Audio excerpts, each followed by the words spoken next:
This is dropped on a WallPass Wednesday here at SDH. John here, you there. And it's a pretty stacked show, considering that this is, once again, the love of the season with schedule compression. So it's a midweek whip around in hour number 2. And Tyler Pilgrim joining us, as he always does, at 9:15 after we get opening kickoff up and running for the midweek show. And get you ready for Atlanta and Messi and friends tonight. We'll keep an eye on that. We'll preview all the other matches. And morning, Abby from the heat of South Florida. Well, Abby is down there. I know that Bart is down there. And just stay safe and stay cool. Stay cool, y'all. For those of you that are down there to watch Messi and friends and Atlanta United go at it tonight. And we'll go through all of the announced teams, and we'll go through all of the officiating crews, and we'll see where out of 55 the center ref tonight is when it comes to the average numbers of fouls called in a match. And we'll see what to pay attention to when it comes to all your crews, all your news, and all the stuff when it comes to Major League Soccer. 3 matches in 7 days, or 8 for some folks. And it's Atlanta United, Messi and friends tonight. We'll have your preview coming up with that in just a little bit. And get you ready with all the other news that's fit to print. Apparently, a club decided to wait the sum total of 12 minutes before announcing their successor to a coach that they released. We'll get into that coming up in just a little bit. And we'll see if the busiest man in the Northeast, Dylan Butler, can join us. We'll see who else can join us and get you through your day here and get you all squared away for everything going on in the world of Major League Soccer. So Abby says the high temp today is 84. Well, it's 84 right now and a heat index of 92. So high temp is 90. That's just got to be some of the most lovely weather. I mean, you're in a situation like that and you feel like you've got to double pack. And what I mean by that is you've got to prepare yourself for multiple things, even triple packing, because if it rains, you've got to be prepared for that. If it's this nasty this early in the day, then you've got to be prepared for that. And then assuming that you're going to blow through your clothes, you've got to come up with a third. So literally for a 2-day stay, you got to pack like for a week because of everything that could happen when you're down there in South Florida. So hopefully the suitcases made it under the weight limit, and that you've packed for every possible contingency for those of you that are down there. And even for those of you that are down there like full time, to have to pack, or just be prepared to make sure that you're doing laundry almost at a 2 or 3 times pace, those kinds of things. So yay, absolutely fantastic. So Abby's off and running this morning. And Hutch says, yeah, it's about the same as the water temp of the ocean in that area. And Hutch says you got to worry about other things as well. Yes, the 127% humidity, according to Abby. And Abby's there for 26 hours. So technically it's 2 days. So yeah, you got to pack for a week. You got to pack for a week in that particular situation. So all right. Opening kickoff brought to us by our friends at Kickoff Coffee and kickoffcoffeeco.com. And where's my QR code? There's my QR code for those of you who are watching. However, you're watching us this morning as I cover up the other QR code, whether it's on the YouTubes, the Twitch, or the Twitters. Don't forget, when you go to Kickoff Coffee and kickoffcoffeeco.com, don't forget to use the code SoccerDownHere15 to get 15% off your purchase. They, in turn, take 10%, reinvest it into youth games, youth initiatives, stuff that they have earmarked as being cool to help grow the game. Kickoff Coffee and kickoffcoffeeco.com. All right. Did you hear this? Did you see this yesterday? Morning, Alex. CONCACAF might be getting a new member.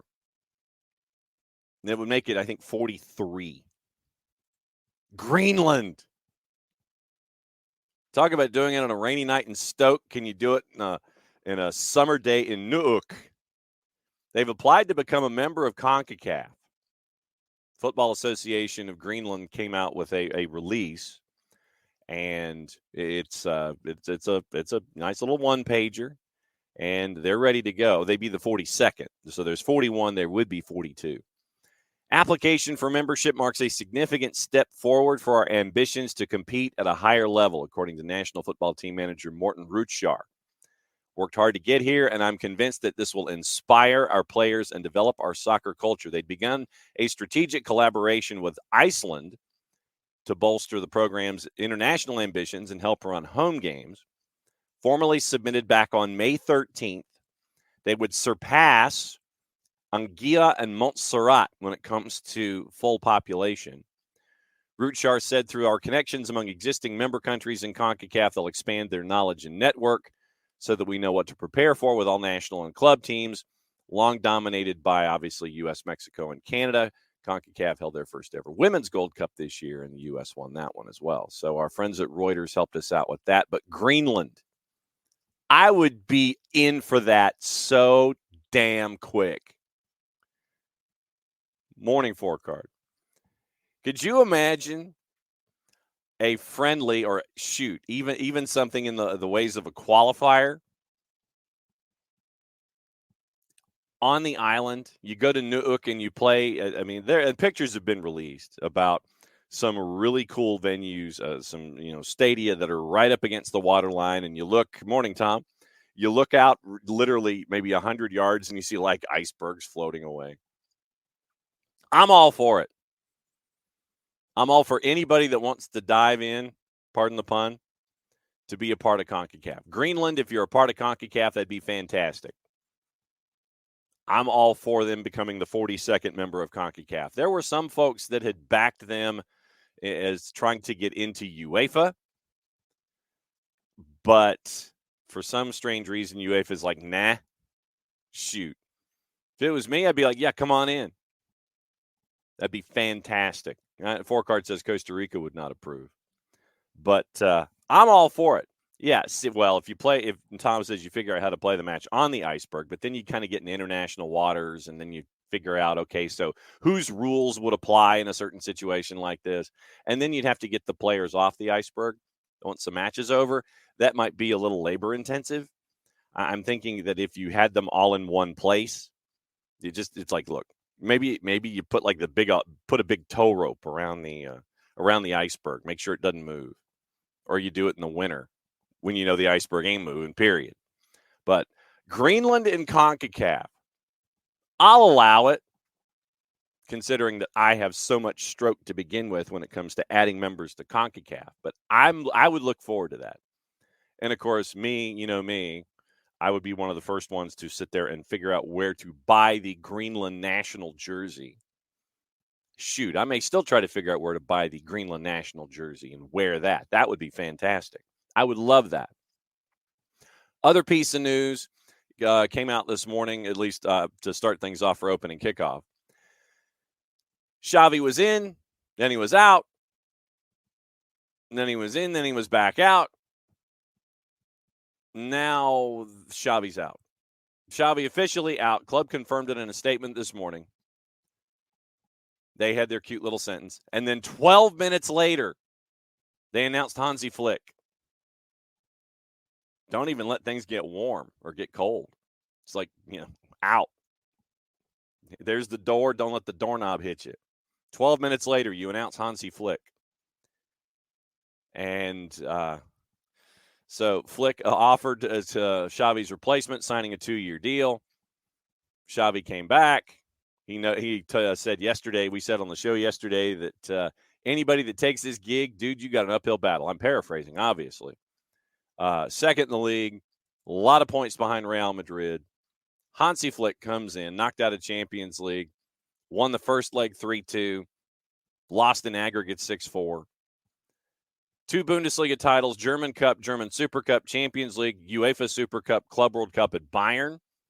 Was a part of the German national team, couldn't get them out of the group stage in Qatar, sacked in September. And so 12 minutes after you sack one guy, you hire Hansi Flick. So that's where you are. You've hired Hansi Flick. No, I did not see this. Alex, you cannot be serious. The frozen teddy bears, are you serious with this? Oh, my God. And OG, you are absolutely correct. If I can find a way to get a Greenland scarf, I'm getting a Greenland scarf, especially if they get into CONCACAF and then they have like the scarf that's the announcement. Welcome Greenland to CONCACAF, and it's in Greenlandese. And all of that. I mean, I would get like the welcome to CONCACAF scarf for Greenland, and it would be in the office faster than anything. Absolutely true. Emilio, absolutely true. Got to get in to get out. Christopher Abel, not sure which would be worse. Costa Rica trying to play in Greenland in the winter or Greenland traveling to Costa Rica in the middle of summer. I think the players in Greenland would actually enjoy going to Costa Rica to play. Play at the National Stadium there in San Jose, get a bit of a vacay, get a couple of days of practice in the group stage, in a CONCACAF Nations League. But, I mean, and honestly, though, Greenland probably would be like in Group D of Nations League, so they'd be playing like St. Kitts and Nevis and folks like that. It would be like Anguilla, Montserrat, both sets of Virgin Islands. I think they'd be in Group D, having to work their way up. But I think that worse in quotation marks, it would be Costa Rica heading north. I think the Greenland players would actually dig going to Costa Rica and playing at the National Stadium just to get out of Greenland. I think then the problem might be getting back into Greenland after you've got your friendly in Costa Rica. But that'd be pretty sweet. It's like where is it? It's like where are we going? How do you get there? I mean, literally it would have to it would either have to be Greenland to JFK or Greenland to London to JFK, and then you figure it out from there. And I'm sure that, the charters out of Greenland would be completely and totally inexpensive. That is tremendous. That is absolutely tremendous. The frozen teddy bears, that would be so cool. Dell, yep, it's a big match day for the Battery in Monterey Bay tonight. Like I said, we'll go over as many divisions as we have activities. Christopher Abel says they'd enjoy playing in Costa Rica until they'd all suffer a heat stroke. The polar teddy bears, even better. Yeah, I mean, four-card, they would play. They would play in Nations League. They wouldn't like play in CONCACAF. Let me bring in Tyler, and we'll have this discussion to start things off. Tyler, we are having the discussion in opening kickoff about the possibility of Greenland joining CONCACAF. Yes. Can you do it on a cold day in Nuuk? Which map of Greenland are we looking at? The one where Greenland's like twice the size of everything else? Yeah, man. Absolutely. And you got to play on the southern tip, I would imagine. But yeah. Every day is an orange ball day. Yes. Well, I mean, there are some very, very cool promo photos. It looked like, I think it's like the day of summer where they're playing on the surface there in Nuuk, right up against the water, kind of like Barrow High when they play high school football. They're right up against the Arctic Circle ocean, the ocean of the Arctic Circle, where you've got like icebergs floating off in the distance and that kind of a thing. But no, I am all for this, and everyone has already said in the Twitch pitch that there will be a Greenland scarf hanging here in Office HD as soon as humanly possible. Yeah, let's make it happen. I'm excited. I mean, that would be really cool. But yeah, I think they would be like in Nations League playing both sets of Virgin Islands, Anguilla, Montserrat, Suriname, Sao Tome and Principe. It wouldn't be like the U.S. unless it was a friendly, which would be a great promo. It's like, okay, field trip, and SDH goes to Nuuk to do like live drops about it. I could see the email now. Credential application for the United States friendly in Nuuk, Greenland, going up against the Greenland national team. I mean, hey, the U.S. national team, we get all those emails about credentials and such. Yep. I can't wait for the credential announcement for the U.S. men's national team or the women's national team playing in Greenland. We're going, brother. That'll get sanctioned. We're going to do the show live from pitch side that whole day. That'd be epic. But anyway. They have, I forget what country it is. I want to say it's like Denmark, and it may be Greenland, or maybe it's Denmark and another country that are arguing over a speck of land in Greenland. I can't remember. But it's this spot in Greenland where they actually come like once a year. It was fought over during World War II. Uh-huh. And ever since then, as like a gesture of like goodwill, but to be funny, the two countries come and they place a bottle of whiskey right in the middle of this little island. Okay. And the other people, they come and they get the other country's whiskey or alcohol, whatever alcohol it is. And I'm like, that would be perfect. Now you take that little speck of land, this little island, and just put a soccer pitch on it. And that could be where you have your derby days between the two countries. Well, I mean, we know that this has absolutely happened before in the Paul McCartney music video, where where you have that happening, and it goes back and he recreates what happened in World War One. Yep. So I absolutely would see this, and I'm calling field trip. The second that that CONCACAF sits there and says, "Yeah, come on in, brother," I'm calling field trip, and we're going. That's all I'm saying. I mean, I will burn a hole in my credit card to make this happen. And Alex Pacine is thinking travel. He's like, yeah, probably Greenland to Reykjavik to JFK to God knows where. So that would be the travel plan. Think about the miles you could get. Yeah. To get all your frequent flyer miles. That would be epic. I mean, I'm all in just for the promotional sake and all of the above. So, like I said, selfishly, I want Greenland in CONCACAF. I can't wait for CONCACAF Nations League to be shown on Paramount Plus, where we can sit there and have them going up against both sets of Virgin Islands. And, I want to know the camera setup. How are you going to get a camera to show CONCACAF Nations League out of Greenland? How are you going to make this happen? That's what I want to know. Could you imagine the climate advantage that one like team, one nationality would have when one of them has to travel either to Greenland or from Greenland to the Caribbean? Mm-hmm.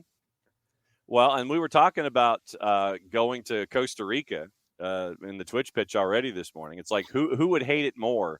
Costa Rica national team going to Nuuk or Greenland going to Costa Rica? I think I'd go Greenland. Would love it because they get a vacay. Yeah. Yeah. And so the Costa Rica national team heading up north to Greenland, that would be the one where I think that they would hate it more than the other. Yeah, that would be miserable. Of course, I guess it does kind of depend. Like I love cold weather. I really do. But if I'm near a beach, I'll take the hot weather all day.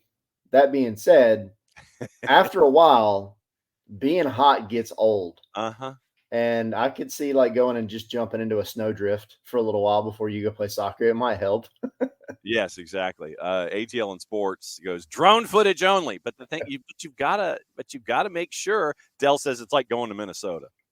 Times 2. Yes, and Alex says, yeah, it would be a pretty big burden group with smaller countries, economic pressure on the countries least able to bear it. I would think that CONCACAF would subsidize this in a certain way to where it won't hurt the idea of Greenland being in here, because the marketing value alone, Victor Montaliani and CONCACAF should understand having them here. The marketing value would be amazing, and so I think that there'd be some subsidies going on in these tournaments, and with the money that you get from FIFA, I don't think you'd be hurting for the idea.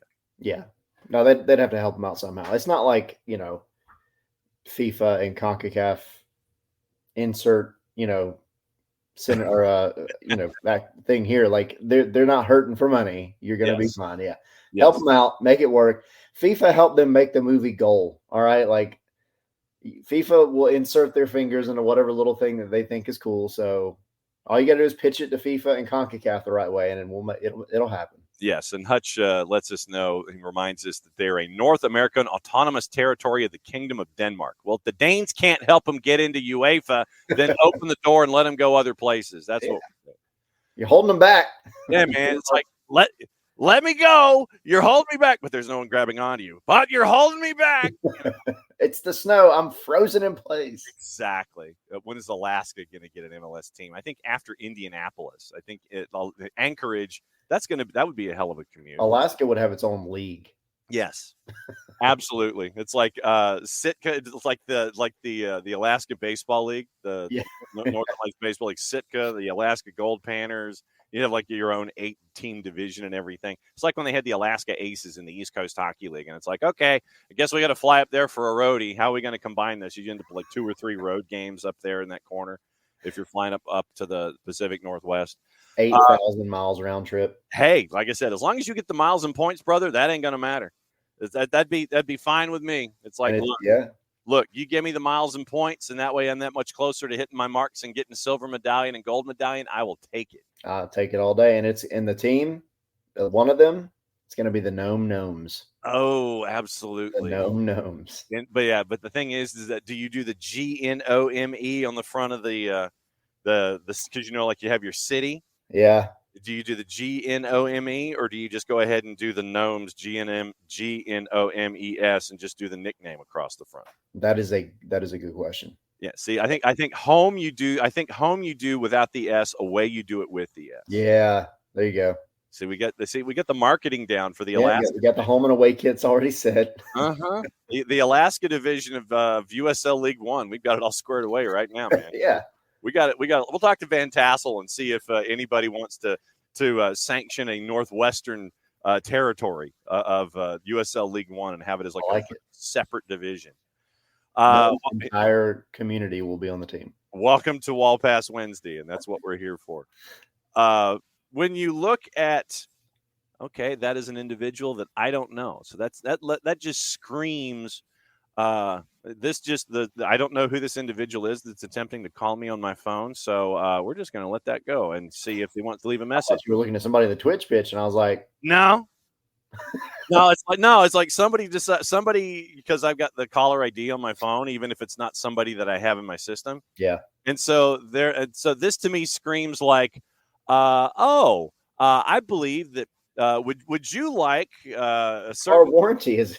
Yeah, your car warranty is your small business refund is available from COVID. I'm like, okay, that not click, spam, click, do not answer. Now that we've had a couple days to think about LAFC, we went through reffing down here yesterday. It was its own 35-minute segment. Yeah. And as you're looking around the room already, did we miss anything in discussing Dog So Red, an elbow, lollygagging from Atuesta, Siri, what is a foul? What else did we miss in the lineup of what happened with Atlanta and LAFC, where you end up with game state and you end up with a set piece at a deflection that goes past Josh Cohen for a 1-0 win for LAFC as the streak is now at 9.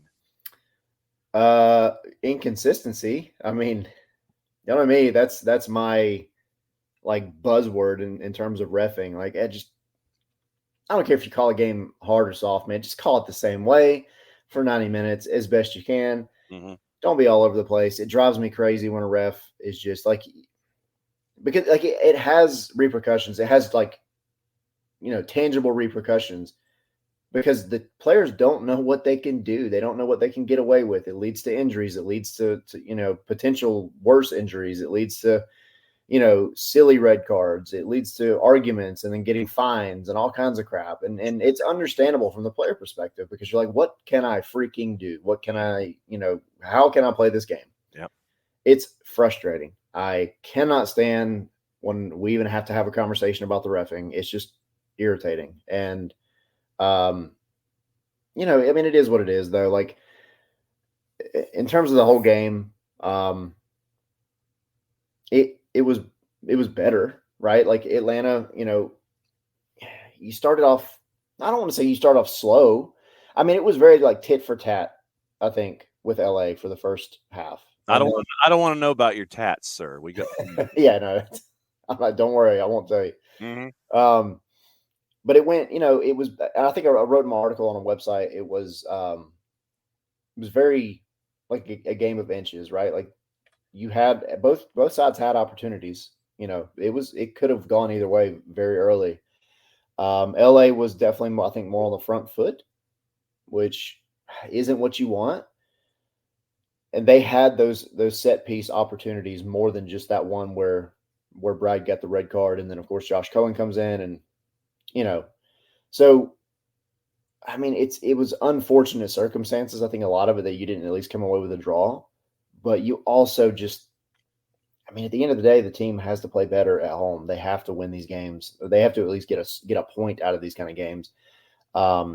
Yes, the reffing didn't make it any easier, but I also you can't put everything on the ref either.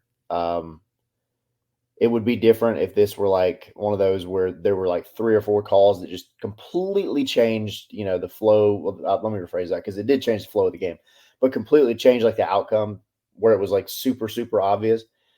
I want to see Atlanta play like they did in the final 25 minutes. If they can play that way, down a man for some of it, and just be that fiery and that passionate and that they had LAFC on their heels, and it looked fun and it felt like the goal was coming. And I understand that's not sustainable for 90 minutes because you would run yourself to death, but that's the kind of mindset that I think you have to come into the bins looking for. Well, I think that we've seen in a lot of different opportunities, and I'm not just talking here locally, but when a team is a man down, they seem to play freer. And because there's more space that's available to the athletes going up against, in this particular case, a back line that could be had. I mean, Steve Cherundolo, like I said, one of my talking points about Steve Cherundolo is that this LAFC team is not the same ever since they got bumped out of CONCACAF Champions League. And that's how far back I'm talking, because that's what it was when they lost. Yep. Traditionally, LAFC, if you're physical with them, you can knock them off their game. And I mean that both figuratively and literally, if I could get my upper plate to work this morning. So LAFC can be had in certain situations, especially when they're on the road. And, we talked about how tough it can be for Major League Soccer teams to win on the road. I think LAFC specifically is like at the front of the line for that. And so they feel like they've got to be uber physical, uber defensive. It's like, hey, Denny, go for it. We'll be right here. It's like it's the scene in Ghostbusters with Gozer the Gozeri, the original. Are you a god? Go get him, Ray. We're right behind you. It's one of those kinds of things with Denny Bouanga. And you're having to sit there and navigate that if you're LAFC. But I think that teams do play freer because of more space available. And we saw that when Atlanta United was down a man after Brad got the dog so red. Yeah. I mean, it felt like I made the comment in the press box to Jackson, like we were watching the team and it's like, y'all look like you're playing up a man right now. Mm-hmm. You looked that aggressive. And also taking into account game state. And this is one of those things that I wanted to ask Pineda that night, but obviously it was a very kind of a shorter press conference. And I was thinking about how I wanted to word it. And the next thing I knew, like the press conference is over. I'm like, okay, well, maybe this isn't the best time to ask this question anyway. Yeah. But like, I understand that game state is a real thing. Yeah. We talk about that a lot. Yeah. So like you're down a man, you have to chase the game. I mean, you're down a man and down a goal. You have to chase the game. Yeah. So you have to turn on the afterburners to a degree, but it looked more than that. And yeah, I mean, if you've got the space, and then of course when LA goes down a man, now it looks like you're playing, on a pitch that's twice its size because you have 20 minutes out of 22. So, I mean, to a degree, I think there is something there to be tapped into. And I think just going back and just watching this team week in and week out, I think there is some predictability in terms of, how the attack is going to play out, because Atlanta does a great job getting into the final third. They're one of the best teams in the league doing it. It's just once they get there, they're so predictable. And it typically comes down to, you play out to the wings, the ball is going to get inevitably probably crossed in. But where Atlanta had success in this match was when you would have the underlapping runs from Saba or Brooks or Shande or occasionally Caleb or Mosquera when he came on, where they would cut further back inside and take on the middle a little bit more, closer to the top of the box instead of the outside of the box. And I think that little bit of unpredictability and just being able to switch it up a little bit is what gave you some of your best chances of the game. And going back other games, that's what's giving you some of your better chances, because, it's great to have a Yorgos Yakimakis in the box who's going to win aerial duels. And you've got Brooks Lennon who can send him in, on a dime. But that just, one, you've had injuries, but two, like it just hasn't been working the way it was. Right. And you've got to have something else that's a little more sustainable. and a little less predictable. And I think you can still make this system and this scheme work. It just can't be the same thing over and over again. Well, then let me ask you this. When you have a talisman, is it not something of a predetermined defensive tactic to crowd the box to make sure that that guy doesn't get his reps, and so you don't have the room inside the 6/12 to do what you want to do, and you're having to, launch in crosses from the edge of the 18 or shoot from the top of the box or shoot from the outside, just from outside the 18, because these teams pack it in and force you to try to do things from the outside in. Yeah, I mean, for sure. Like, and I think that's where a lot of teams have kind of cemented their game plan when it comes to at least Giakoumakis. Like, you've got to surround him. You've got to get him out of the game as best you can.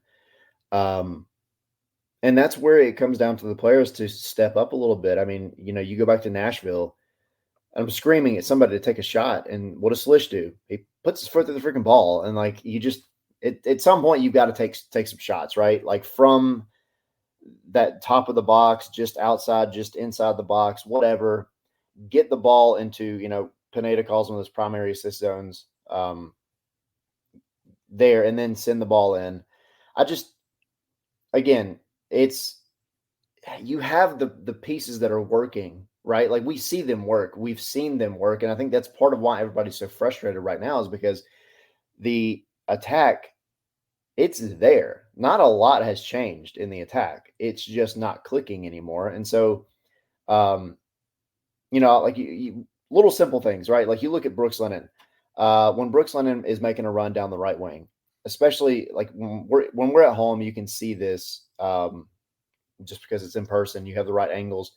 But Brooks Lennon, his favorite thing to do, and I can tell you this having never played against them, is to make that very vertical run down the right, and he's going to slow things up, and then he's going to try to take a little bit of space towards the box, and then he's going to cut to his right foot and send it in. He was doing a lot of that in 2022, and then 2023 comes around, and we read about him and hear about him and talk to Pineda about him doing all of these things to watch film to improve himself both offensively and defensively and everything else. And he started to mix it up a little bit. He started to be a little bit more dribbly and change things up. And the way that he attacked was slightly different. He would make runs from the right back position through midfield, help out in the buildup, and then all of a sudden he would be in the box, and it's little things like that just aren't happening as much anymore. And therefore it just becomes a little bit too predictable because no matter what, that Atlanta is going to try to build up down the wings. And I'm not trying to get off on like this whole tactical like tangent here, but it's just, you've got to be less predictable. You can't, I mean, these teams have professional film reviewers. Like they have guys that this is what they do. They're going to pick up on the little nuances. MLS Cup in 2018 was won because Michael Parkhurst knew that, I forget what player it was. Was it Jeremy? Was it Abobasi? It was Abobasi, yeah. Tended to do, a specific thing on his like first touch and everything. And Parkhurst picked up on it and was able to cause the turnover that got sent back to Joseph. And suddenly you're up 1-0. It's those little things that makes such a big difference. And right now, from Atlanta's perspective, I think you're just doing things too many times the same way over and over. Well, but at the same time, I would also posit that the players, and we've seen this every single time out, and we went back yesterday and looked at all of the last 9 results, and they're all either obviously draws or they're 1-goal losses, and we get into game state when we talk about all those other things. But if you were to see the players have not given up on the ideas that are being given to them on a daily basis. They have not given up on Gonzalo Pineda, because I think that you would see worse results on a day-to-day basis, on a match-by-match basis, if they didn't. Because if you talk about game state, one thing happening here, one thing happens here, you're more clinical. This 9-match winless streak does not exist. But you've got guys who haven't given up on the system and they haven't given up on the coach, or things would be far worse, I think. Yeah, for sure. I mean, I get asked like every day now. It seems like whether it's in our Discord or on the website or in the show or in whatever capacity, like has has Pineda lost the locker room? And I don't feel that way at all. So I has really don't. Pineda lost the locker room, Tyler? No, he has not. I don't think he has. Because like I mean, exactly what you said. You would be looking at some. I'm not going to say that because I can hear the responses now. You would be looking at some much worse soccer. Yeah. Had Pineda lost the locker room. I think you would have probably at this point somebody would have come out to somebody and said something publicly about how they're not happy. This is ridiculous. Whatever. I don't know You, who it would you be. get the tweaked soundbite where you could sit there and take it a different way. It's like Yeah, the pointed soundbite. Yeah. yeah. And so I don't think we're at that point. I do think it is very demoralized in No terms of like question. the locker room, 100%, which you expect. Um, and that's a factor, and it's going to come down to at some point you got to scrap out a win somehow, Yeah. and whatever you got to do to get that win is probably going to be a season changing moment for this team. So then let's talk about today. And going up against Messi and friends, I haven't looked at the juice boxes. We'll do that, later on. But it would make sense that Messi and friends would be a prohibitive favorite, heavy on the minus side with Atlanta United coming to town. And Tata said that three of the big Messi and a couple of his big friends would be available. But obviously, you can't look past Atlanta United because you've got all caps coming to town, I think, as well on the weekend. St. Louis City SC. I think that's how we have to say it, actually. Yeah, scream it a little bit. Yeah, a little bit more emphasis. So it does make you wonder what the lineup looks like and see how things are going up against this team. You look at the back line, though, and this is what I've always maintained about going up against Messi and friends, is that back line ain't it. And if you can do what Atlanta United is capable of doing with the speed on the wings and getting past the large, tall, older bodies and start running at guys like Sergei Kritsov and whomever, opportunities will be there for Atlanta United if you get it to that back line and can work your way around and through it. Yeah, the whole tangent that I just went on Mm-hmm. about, being less predictable, you need to stay out of the midfield as much as possible in this match. And that's not a knock on Atlanta's midfield. That is just you just need to keep the ball on the other side of the pitch as Lionel Messi. I mean, I know that we say that all the time. We say it all the time. But like you've got to limit his touches as much as possible because when he gets it, he's going to take advantage of it.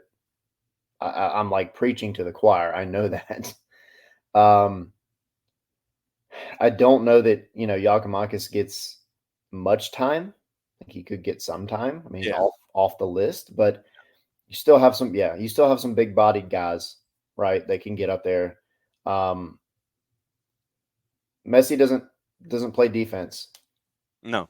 to that degree, right? He's not going to drop back as much as maybe some other number 10s will drop back. So get it into the final third, past Messi. Don't cause any silly turnovers that are going to allow you to be punished because you will be punished if you cause something stupid. And then I mean you have to mix it up a little bit in the final third. Defensively, I look back at this stat that I posted late last night because I was working after moving all day. Wait, what? Yeah, we were moving. We not far, like Okay. not far at all.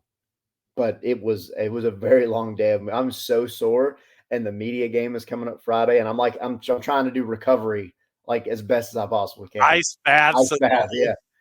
But no, there's this stat that in you know what? If you give me half a second, I will read it out loud because I don't want to get it wrong. Sure. It's No very, worries. very precise numbers. Yeah, and there is a question from Dell down in Charleston about losing a locker room in an awful Yes. season that we'll get into. All right. So there is some certain filibustering. And by the way, we do have our referee assignments for the night.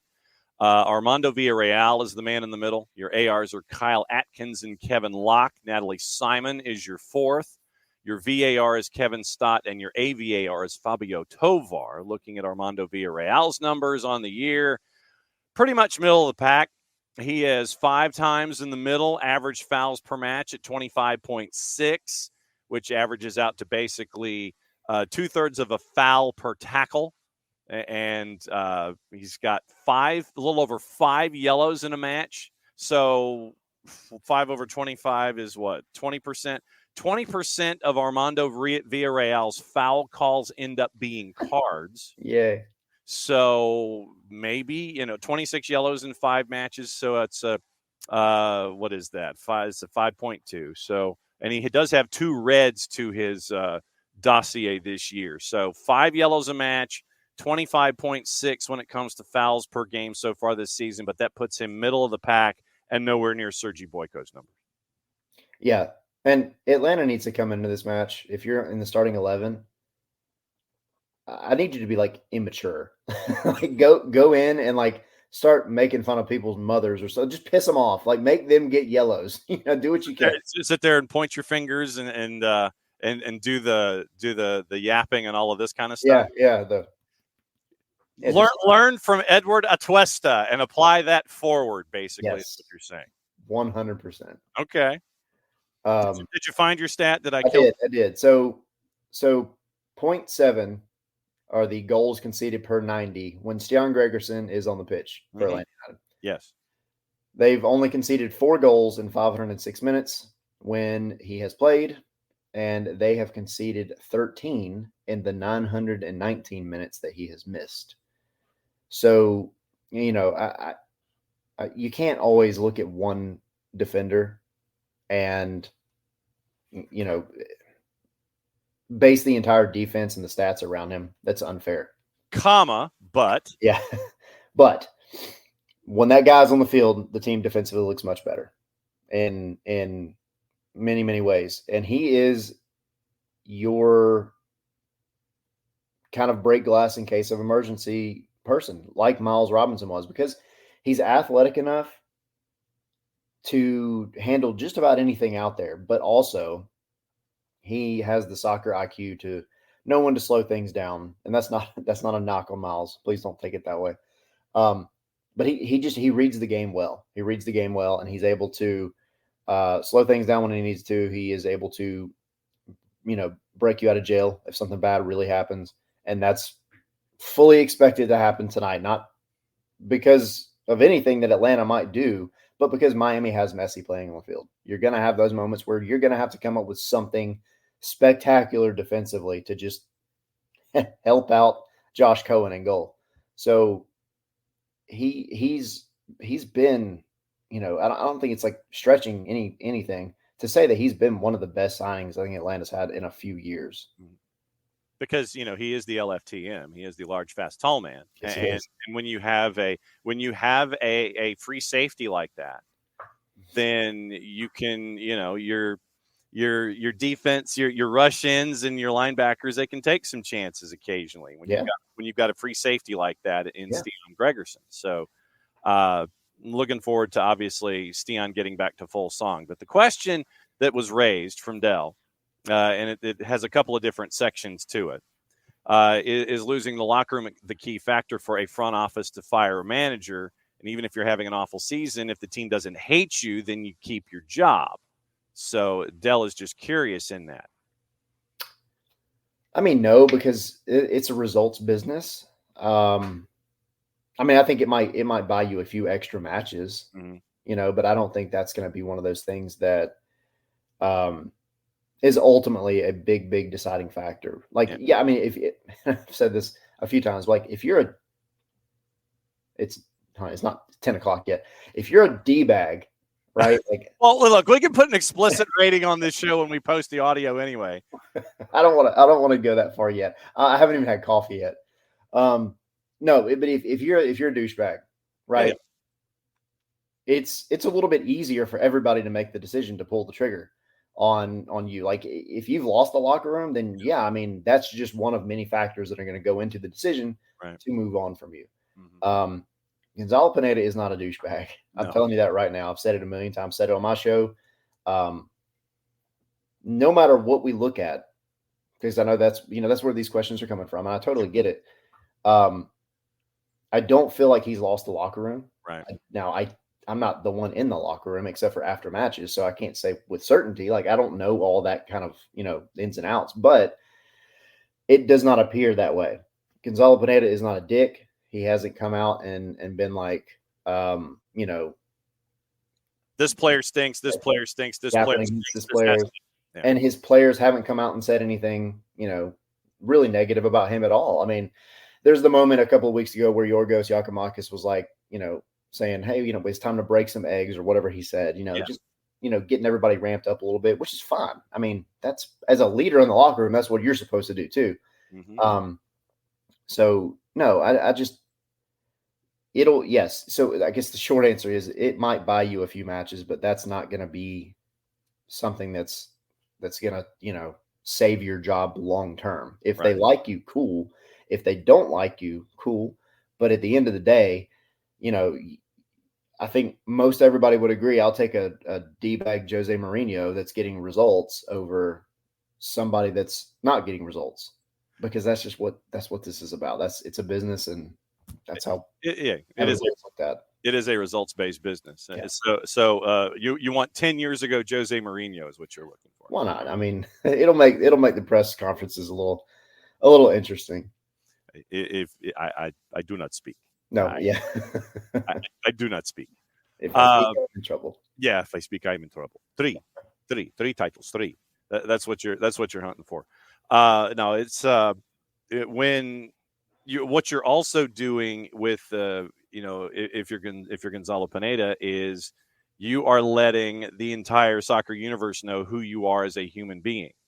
Because, when you come in and you're a head coach someplace, you're setting your dossier forward for, 35 years later when you change jobs and change locations and go back to, whatever you want to go back to. If you go to Liga MX and take a gig there, you're setting the table for your reputation going forward as a head coach. And so, out of the blocks, if someone sits there and lets folks know that you are worse than an e-bag on a given day.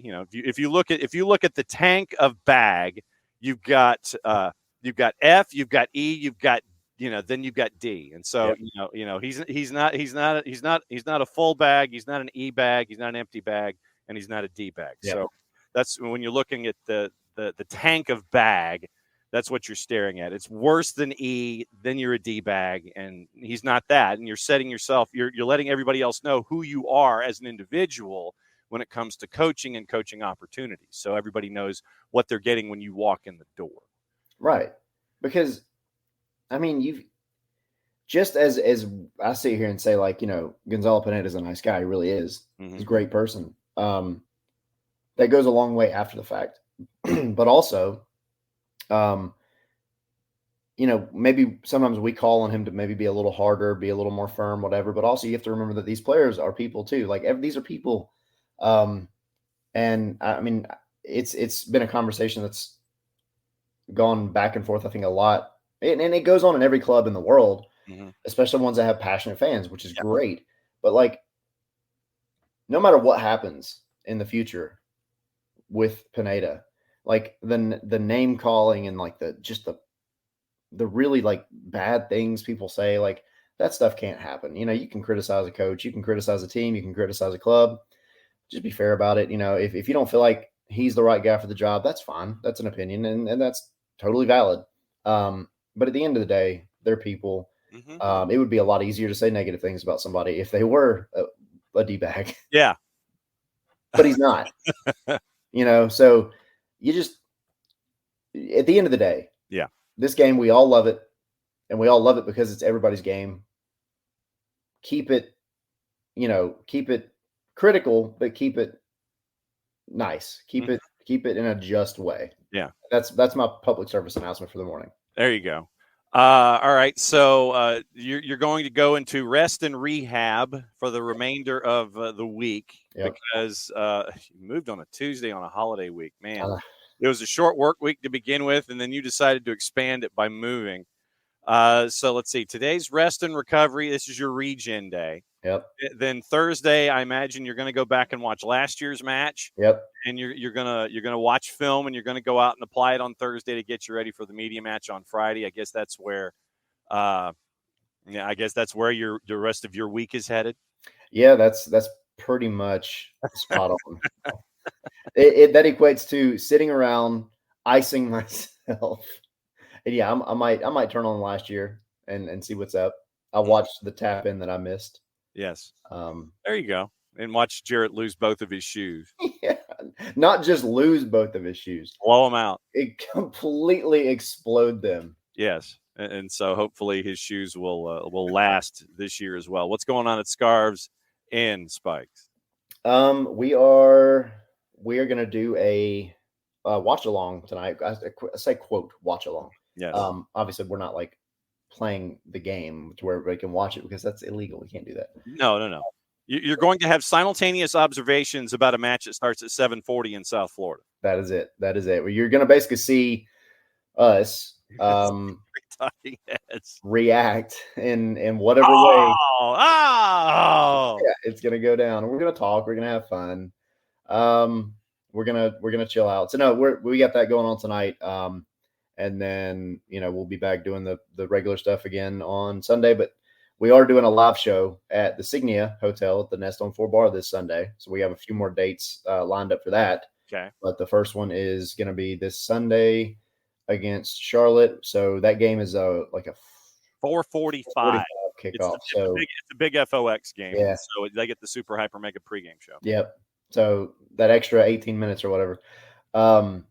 So no, yeah, we'll kick that one off about 2:30 over at the hotel. It's free to go to, walk in, get you a drink, come hang out, and we will get you inside the bins in plenty of time to see Jon, you up on the Halo board, and to get your seats. Yeah, to get you all set up and situated. So no worries there. It'll be fun. Tyler, as always, thanks for dropping by, especially as you recover from your move. Yes, thank you. And we will be seeing you on the watching alongs tonight, the simultaneous observations tonight, and we will be seeing you at the Benz this weekend, my friend. Thanks as always for coming on WallPass Wednesday. Thank you. All right, so there goes Tyler, and Tyler's going to go recover. He's going to throw himself into an ice bath now,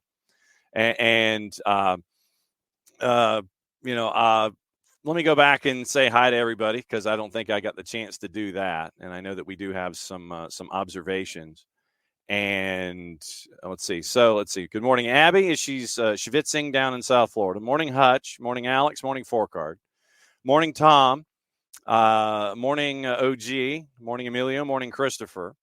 Let's see. Trying to see who else is in here. So let's see. So morning, Dell and Hutch and Emilio. Morning, ATL in Sports 5. I think this might be one of your first times here. So welcome.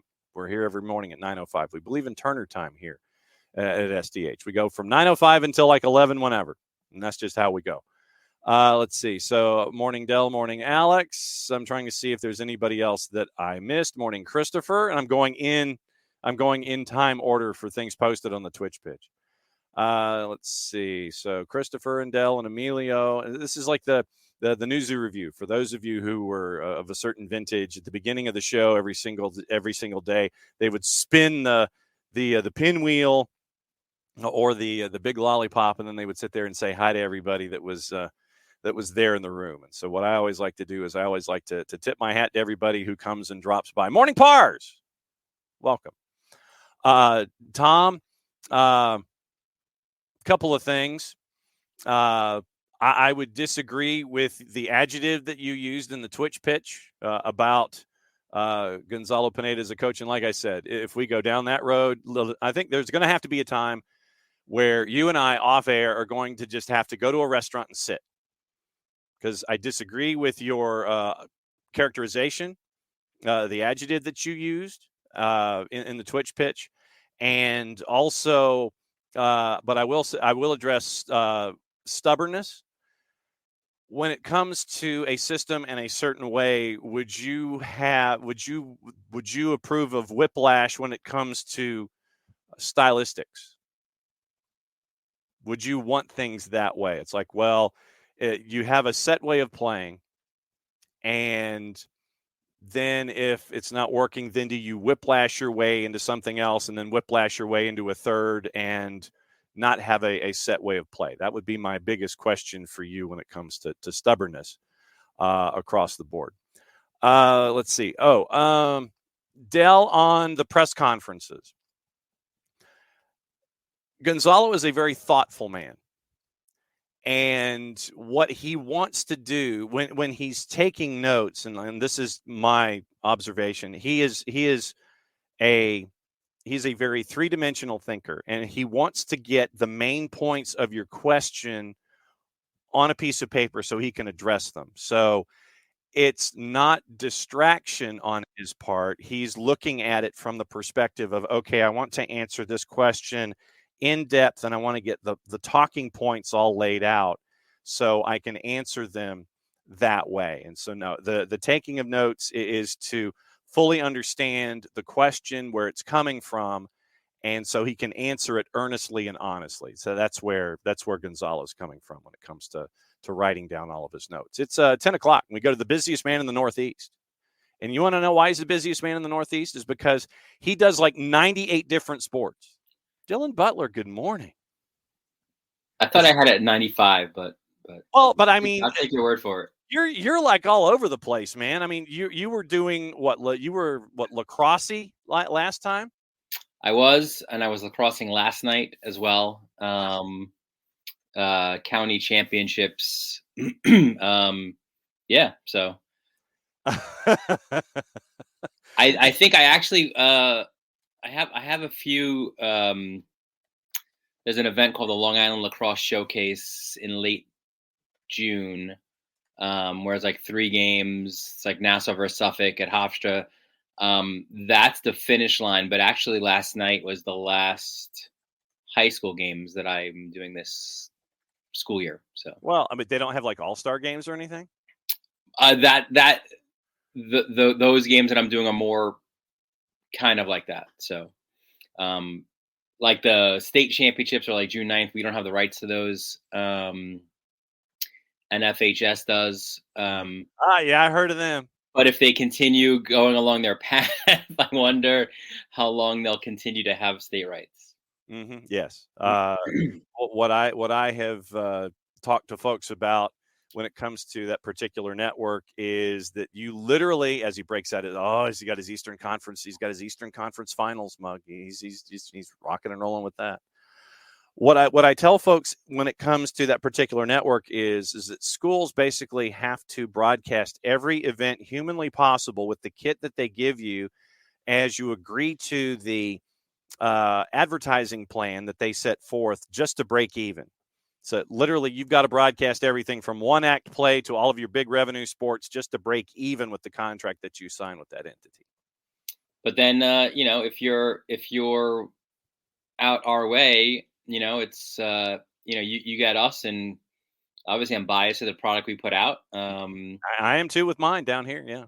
It's the consumer suffers in that they do because of all of the fees that are attached to that particular network. And while, yes, there is certain value, I think, to getting the year pass from that network, I think it depends on where you are geographically as to what the value is and how much you can watch and what you can get from it. So there are a lot of ins and outs in the discussion with that particular network. And God bless Varsity Media for helping out folks up in the Northeast. So over the last handful of weeks, looking at things from 30,000 feet before we get into the midweek and the weekend that will be, once again, genuflecting to our gods of schedule compression. Who's hot, who's not, who are you worried about, who are you confident about, or are you pretty much just throwing it all up in the air? And if the butcher knife lands in the ceiling and it stays there, and if it falls back to the floor, then you got to launch it all over again. What's running through your mind from 30,000 feet? Let's see, a couple thoughts, just rapid fire type of, off the top of my head, NYCFC, right? The thought initially was, well, they've got a bunch of home games. They're tough to beat at home. They can get on a roll, and they did, and they've continued that roll now. I think it's 7 wins in their last 8 or 8 in their last 9. Who is this Nick Cushing, and what have you done with Nick Cushing? I'm hoping Supporter Shield is a race. I've been on record to say I don't think Miami are built for that, but yeah. But listen, if you do NBA type of things and rest guys and they don't go on trips and you still win on the road like they did, and Robert Taylor and does things like he did, I don't know. I might I might be wrong come November. So is Tata Greg Popovich is what you're saying? It seems like it. And honestly, I mean, look, it's those decisions will be made for him, obviously, when Copa America starts and qualifiers and all those kind of things come around. He'll lose 2 of those 3 guys, right? So this was just sort of a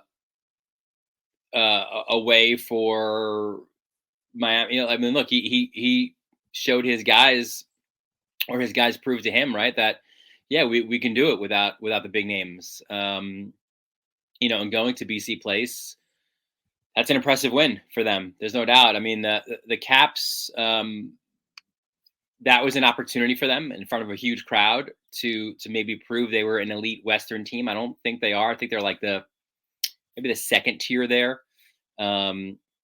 But yeah, Miami, Cincinnati continues to be so impressive, right? Like, just to have the roster turnover that they've had as Shield champions a year ago, and yes, obviously they still got the best player not named Lionel Messi in MLS and Lucho Acosta, so he continues to do what he does.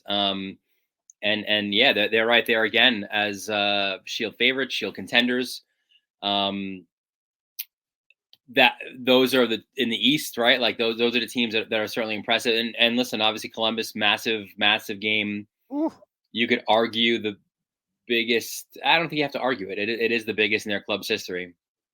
Coming up, because a regional championship that you then go on and play in a Club World Cup, that's bigger than MLS Cup, right? So, but they've now also gotten 3 straight road wins, right? So they've picked up the wins while being ready and preparing for Pachuca and the Champions Cup. So that's impressive. Toronto as well. What an off the rails game they played against Cincinnati. Yeah, so much fun. But I think they've also proved that they're going to be in the mix, right? And again, hot takes are what they are. And I'll again raise my hand. I didn't think they were going to be a contender this year. I didn't think that John Herdman's like cheerleader, rah, go get him for the country kind of thing that worked for Canada was going to work for Toronto. But, the early return, not even early at this point, right? 15-game return has been very good. And he's also seemingly getting the best out of players who looked disinterested a year ago. So, that's super impressive as well. Staying on the positive side of things, I guess, Salt Lake, what a tremendous story they are as well. Minnesota didn't expect that without Reynoso. LA and LAFC, I think, are proving again to be those teams that'll be in the mix. Rapids, they concede a lot of goals. They score a lot of goals. They're super entertaining, which you like as well. So, I think that's my long-winded, 9 or so minute answer to say. We got catching up to do, man. Don't worry about the length. Those are the teams, that I think right now heading into this match day 17, have impressed. Have we talked about Jesse Marsh and the Canadian men's national team yet? Just briefly, I felt like it came out of nowhere. Good for Jesse. Was a free agent, obviously. Seriously looking forward to, if he can get those guys going. Let's say U.S. stumbles a little bit in Copa America, how even keeled U.S. soccer Twitter will be. Yes, will be. So, absolutely logical. Yeah, 100%. Are we still underrating Wilfred Nancy as a coach? I don't know. I mean, I have him at the top of the list of MLS coaches. I think I voted for him last year for Coach of the Year. I think I might have voted for him the year before as well. I know he fell short, but yeah, listen, man, the guy, maybe he needs to win Champions Cup to finally get the respect that he deserves. But an incredible job that he's done with them. I saw it. I was impressed with what he did in Montreal, and now showing it with Columbus as well, and they are on the precipice. So will not be easy. But this whole road for them hasn't been right. They've done things that other teams haven't done before. Winning on the road, winning in Mexico. So what is his saying? The impossible nothing. I can't think of the Nancyism right now. It's not nothing is impossible, but he has a certain expression that he says, but the reality is they believe, right? So that's a more of a Ted Lasso thing, but hey, it worked for them. They after they got relegated to the championship, they came back and almost won the Premier League in year 3 of the Ted Lasso administration. So then Tom Russo asks, Nancy is gone after this season, surely, right? Meaning going, I guess, to greener pastures, maybe going on the other side of the pond. Yeah, he's said, I'm pretty sure that he said on record he would love to test his abilities there. So I don't know if it would be after this year, but I would listen. I think if they win Champions Cup and that brings about a pretty big scope of attention, obviously then that continues with him. He's got a European passport. All that helps him surely, and yeah, I wouldn't be surprised, right? Maybe like a Ligue 1 team or one of those kind of sides. But I think he would love to test those waters. Why not? Then Emilio, your fellow New Yorker, is asking, what has Cushing done differently lately to get the turnaround? I don't think he has. I think it's just this group kind of just playing together, right? Like it's a couple things. It's a very, very young team. And I just think I think the team needed time to play with each other, right? All the parts just needed to meld together. And obviously confidence is built when you win a few games, which they did at home. But I don't really think you're seeing a whole lot different. Nothing really tactically or like soccer nerdy that we can go into. I think it's just, it's kind of boring to say it, but I think it is as simplistic as just give the guys time to play together, right? Like he hasn't really tinkered with the lineup. He hasn't tinkered with the formation. Like, this is how we play. These are the guys we're playing with. We're going to figure it out. And, when you get contributions from a few different players, especially scoring, which has been a struggle, obviously, over the last couple of years, that breeds confidence. And that's what I think you're seeing from these guys now. And the follow-up from Emilio is, do the players like him? I think that if you look at the reaction from Bakrar after he scored, then I think that would be the microcosm of that the faith that Nick Cushing had in his players, and when it finally does pay off, the reaction from the players should give you the answer. Yeah, and by the way, it's funny. I feel like we almost broke this on this show a month or two or so. Remember the first meeting with Toronto and NYCFC? We had talked about, and I know Tom Bogert tweeted it because he tweets everything. But Cushing, it was at Yankee Stadium, and Cushing was pushed coming off the field at halftime by a Toronto player. Yes. Yes. And I had said to you, I was like, how is there not a response here, right? Like, this is your coach. Like, show some emotion here as a team. Well, lo and behold, that was shown obviously later in the season in Toronto, and we all know what happened there. So I think that whole thing started there at Yankee Stadium and carried over. But yes, I think you could see in moments like the goal celebration, but also in moments of some anger and maybe some revenge there. You could see it as well. And there's talk in the Twitch pitch. Does Nancy stay if they win? Does he stay through Club World Cup? Does he continue to build his resume that way and prove that he can do it in a Club World Cup situation with an MLS team, or does he go ahead and jump? I guess that's the big question. Yeah, I mean, that's to be determined. Obviously, we're not in his headspace. We're not sure what he's thinking. I don't know if he's meant to be in long-term projects. I just think that's just the way he is, right? Obviously, he started with Montreal and did his thing there, but then just quickly turned to Columbus and has won there. He's always looking for the next challenge. So yeah, I wouldn't be surprised either way. But I don't think we're going to be saying in 5 years, like, hey, this is the 8th year or 7th year of Wilfried Nancy as the crew coach. That's not going to be a reality. So Four Card is asking about the Triple C and wondering why Columbus is such a big dog in the final. And the numbers that I saw, let me see what they are as of this very second. What is Spanish for juice box? Well, we can find that out. Can somebody run Google Translate while I'm chasing after numbers here? So let's see. It would be North and Central America, CONCACAF Champions Cup.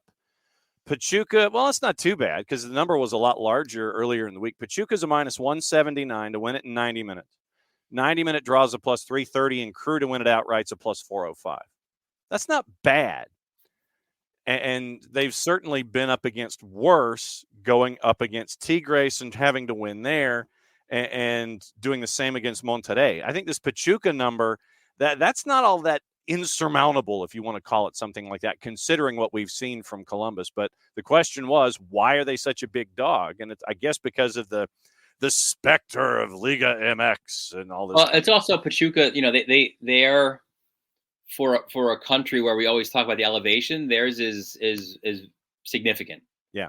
So there's that factor, but I remember having this conversation with Jesse Marsh when he was a Red Bulls coach, and they were going to play Chivas in the semifinals of the Champions League at the time. Mm-hmm. And he said, honestly, with when you're dealing with altitude, there's two schools of thought. You either get in early, like significantly early, and get acclimated that way. Yeah. Or you get into town super late. Yeah. There's no in between. Like if you do a regular travel, you're screwed. So it'll be interesting to kind of see. Because of you've got to be on the ground likely for match day -1 press conferences and things like that. And also Columbus doesn't have a league game tonight, obviously, or on the weekend. So Nancy could, if he decides, get in early. Yeah. Get his guys acclimated, which I think would be the right call in this situation. So Tom Russo doing the Lord's work. Caja de Jugo. There you go. So it's, I guess, Cajas de Jugo, to the boxes of juice. So the Cajas de Jugo have a Pachuca to -179. So somewhere in the internet, there are two guys like us, mm-hmm. but in Mexico, having this conversation, talking about the Caja. What is it? The Caja de. I guess the plurals would be Cajas de Jugo. Yes. The Cajas. And they're wondering, what is the Caja de Jugo in English? Yes, it's juice boxes. That's exactly how this works. It's the bizarro world conversation, and all we're missing is Tim Kazurinsky with a square head. Then that's your Google reference for today, kids, and possibly a YouTube reference. Emilio sticking on to the NYCFC discussion, which is where I thought he was going when he was asking the questions about Cushing and the players. What do you think about what's going on with Atlanta United? it's as they would say in Mexico, no bueno right now. Yeah. And I don't know. Like I'm parachuting in here, obviously from 30,000 feet. It's mind boggling. There doesn't.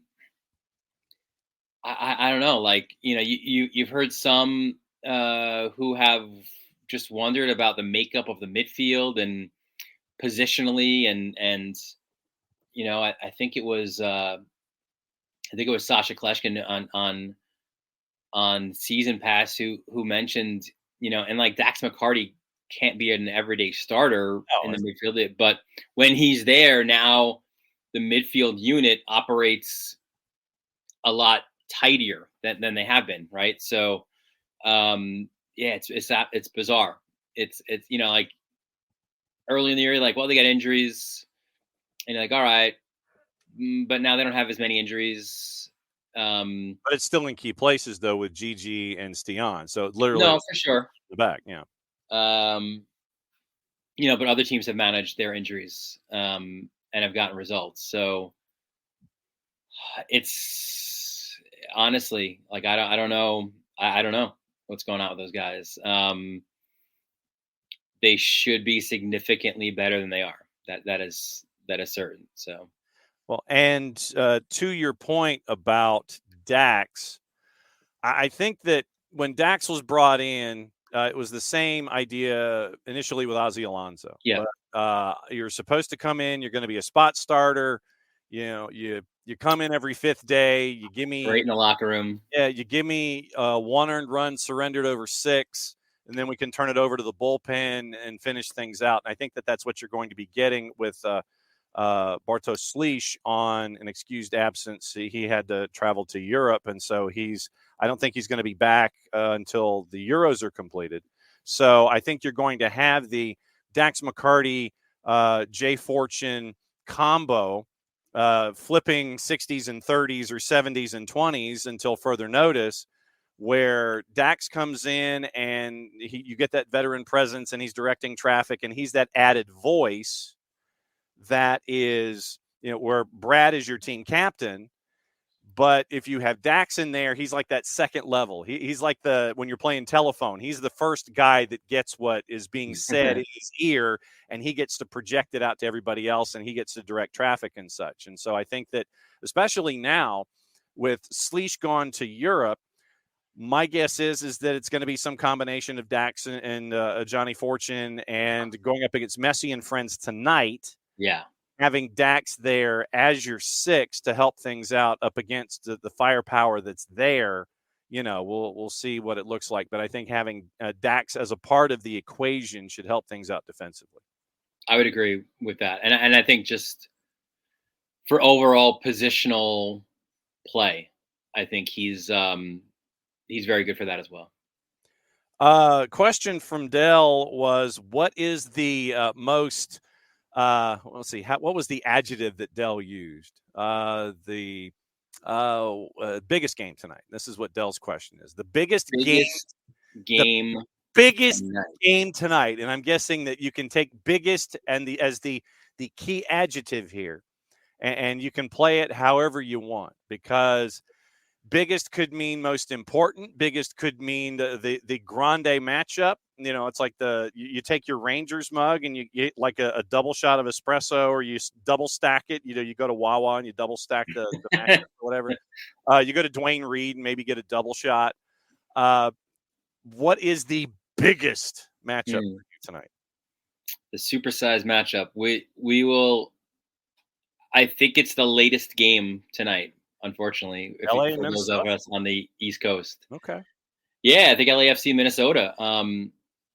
Listen, Minnesota has been one of those surprise, if not the biggest surprise team this year.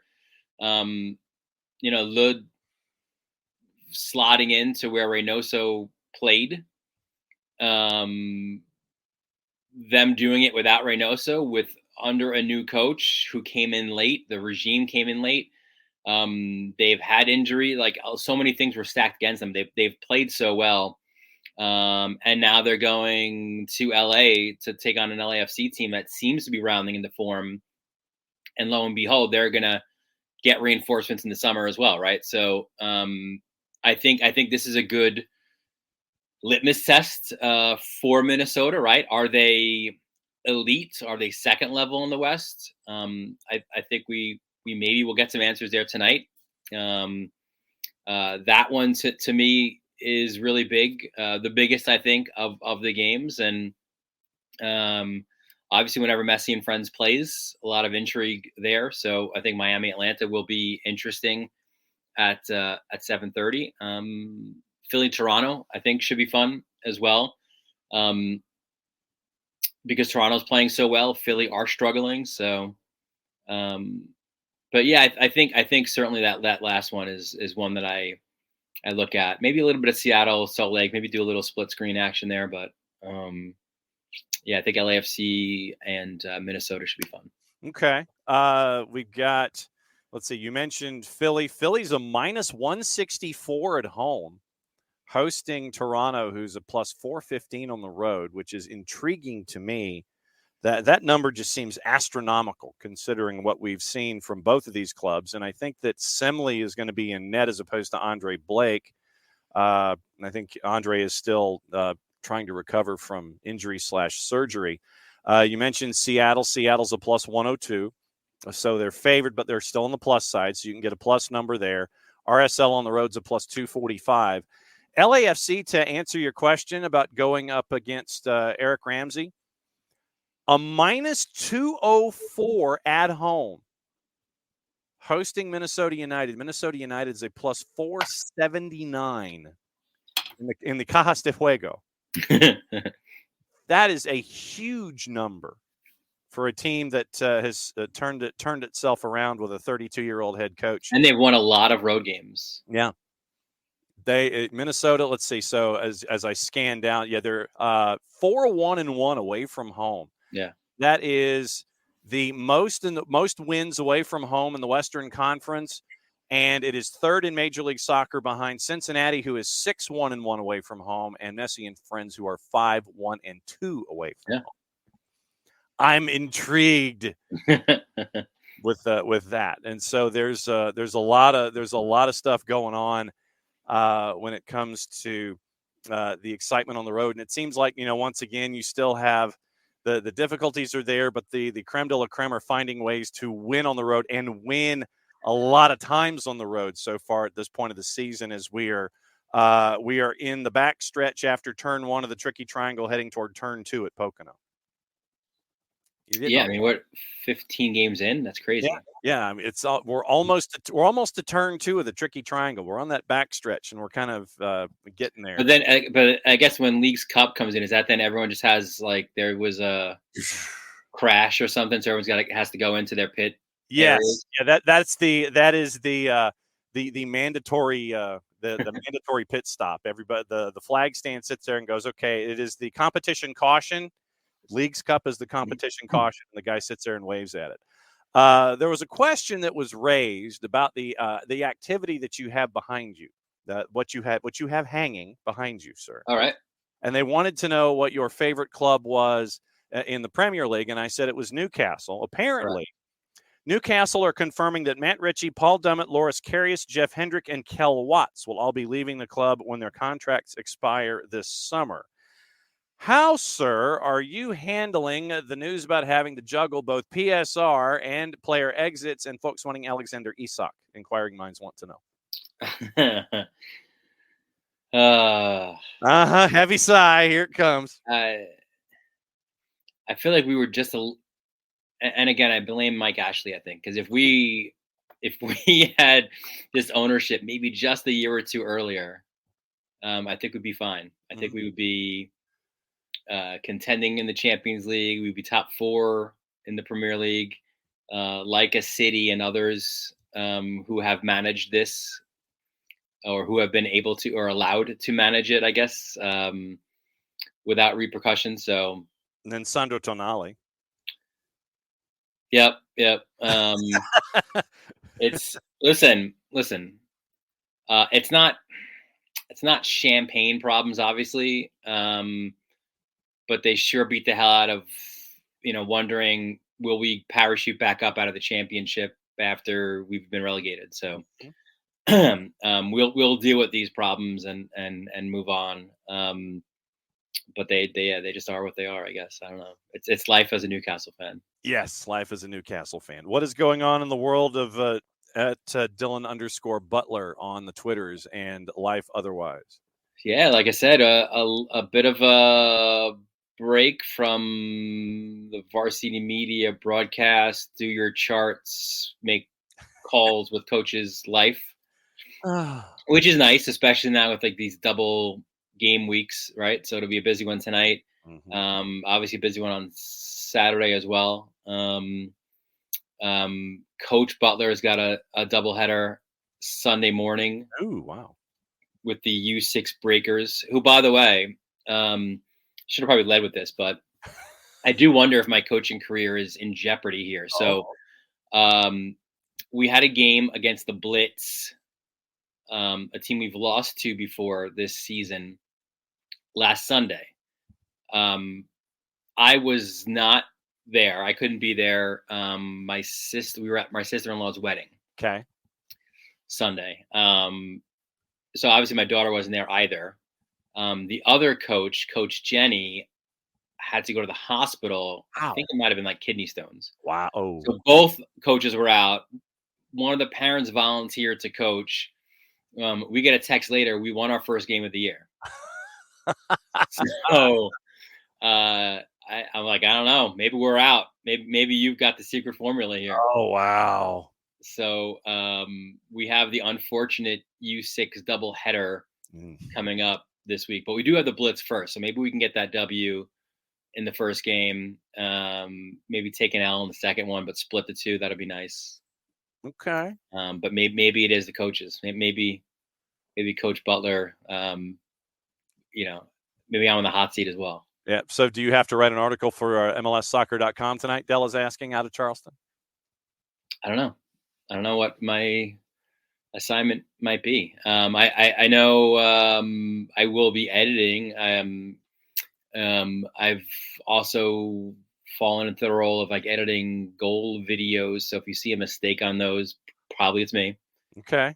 But yeah, not sure what the assignment is tonight yet. We will go with it. All right, we will keep an eye on things. As always, my friend, I know it's going to be a hot Eastern Conference final with you and the Panthers from Florida. So raise your mug, and we know that there's going to be some late nights going forward. I think it's a best of 3 now, right? It is, but 2 games at the Garden. Okay, 2 games at the Garden. There you go. Okay, so it's all good. So we will see you soon, my friend. Enjoy, get your rest, and we will follow your coaching career as it continues to travel upwardly when it comes to the UC. Continues to go off the rails, yes. Yes. Be well, my friend. We'll see you soon. All right, buddy. All right, that's Dylan, and we bring in Jarrett. Hot tag. So, Jarrett, it's been a fun morning.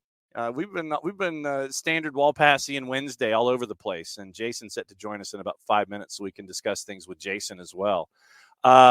We started about discussing things in Greenland and hoping that they are approved post haste into CONCACAF.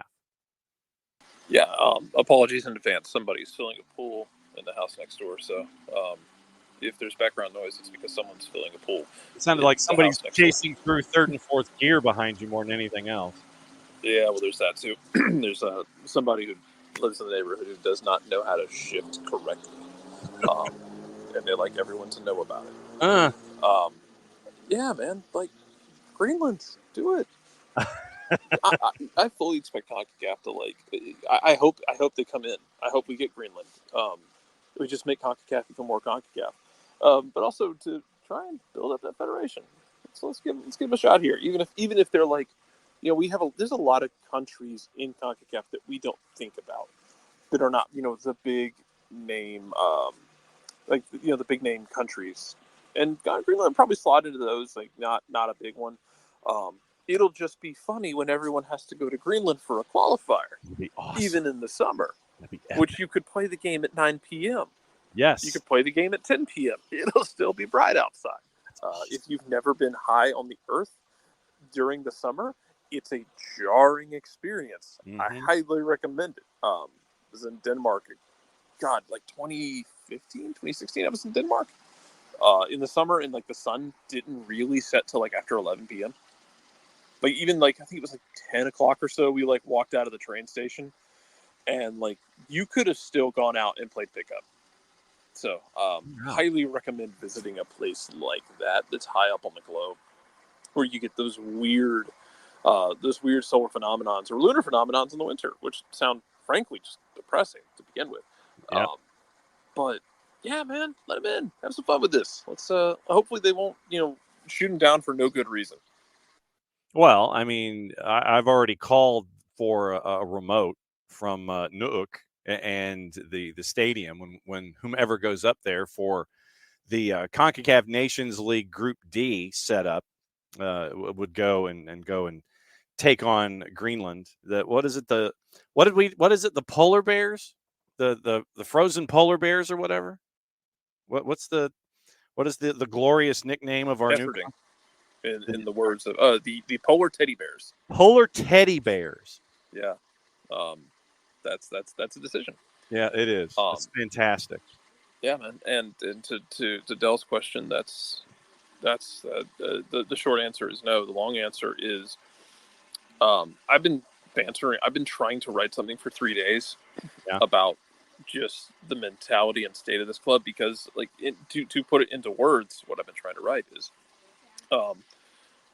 because I know people got upset at people were getting like upset with Felipe's clip yesterday, which I didn't think there was anything wrong with. He made an observation. I know people have different opinions about the Athletic. That's fine. He made an observation that they were loose at training, and we talked about this, John. That like you have to find a way to stay loose, even in a skit. You can't. And I know I don't know what people want. I guess people want them to be stone-faced and angry and like down in the dumps. I don't. Though I generally write on soccer down here, I just don't do it as often as I need to or as I want to, because life keeps getting in the way. Damn it. But usually a lot of like dumb off-season things, like where I ranked the most drunk games in Atlanta United history, the most important goals in history. I did a thing last year for every game Atlanta has ever played with San Jose has been a drunken, sloppy mess, and I reviewed each of them because they're all special in their own way. They are all each my children, and I love them all in their own special way. Yes. But my thing being, I guess people want them to be more stone-faced and down to the dumps, but in the middle of a slide like that, you can't be. Yeah. Once you get into that, well, I guess we suck. It's that much harder to get out of it. Professional athletes, they talked about it after the LAFC game that it's all of them have been on teams that have been through slumps like that. I don't think anyone gets that far in a professional athletic experience without going through something like that. Or if you do, count your blessings. Yeah. Because you have to find the good in things. You have to find what you can to lean on. And that means that you're not going to be, feeding into the any negative feedback loop, because, you leave that for social media and people on the internet will do that. And Gonzalo Pineda talked about it in the article Felipe wrote, that, I think he said, when things aren't going well, people are going to call for your job. It's just, he was very matter of fact about it. Yeah. I thought it was a perfectly fine take to have on it. Again, that's a cause and effect situation, man. But guys are not just going to decide to be sad and grumpy and then, lay down. You have to find something to grab onto to try and pull yourself up. It might not happen right away, and clearly it hasn't happened for this club right away. They haven't pulled themselves right up. I thought overall the performances have been better. Like Nashville was better. Yeah. Charleston was weird because it's rotated. It's Open Cup. You kind of throw out the records with Open Cup because Open Cup exists where like 8 dimensions exist and gravity doesn't work the same way. Correct. And then LAFC, everybody looked tired in that game because both teams had played in the middle of the week. Mm-hmm. And like it didn't look as mentally sharp, and you lose the game on a deflected free kick that your backup keeper still almost gets to. So yeah, you have to find some sort of positive. You have to find something you can cling to and that you can try and build with. Because while it's easy for us to sit here and be negative about everything, and I guess that's what people want, is they want them to be angry. I don't know how you show anger in training. This is, again, it's not an NFL training camp. It's not like they can hit a tackling sled harder. Yeah. I don't know how you want them to show that, but they have to keep a level head and they have to keep some sort of optimism going forward, because as soon as you don't, as soon as you just buy into all that, what are you doing out there in the first place? Yeah.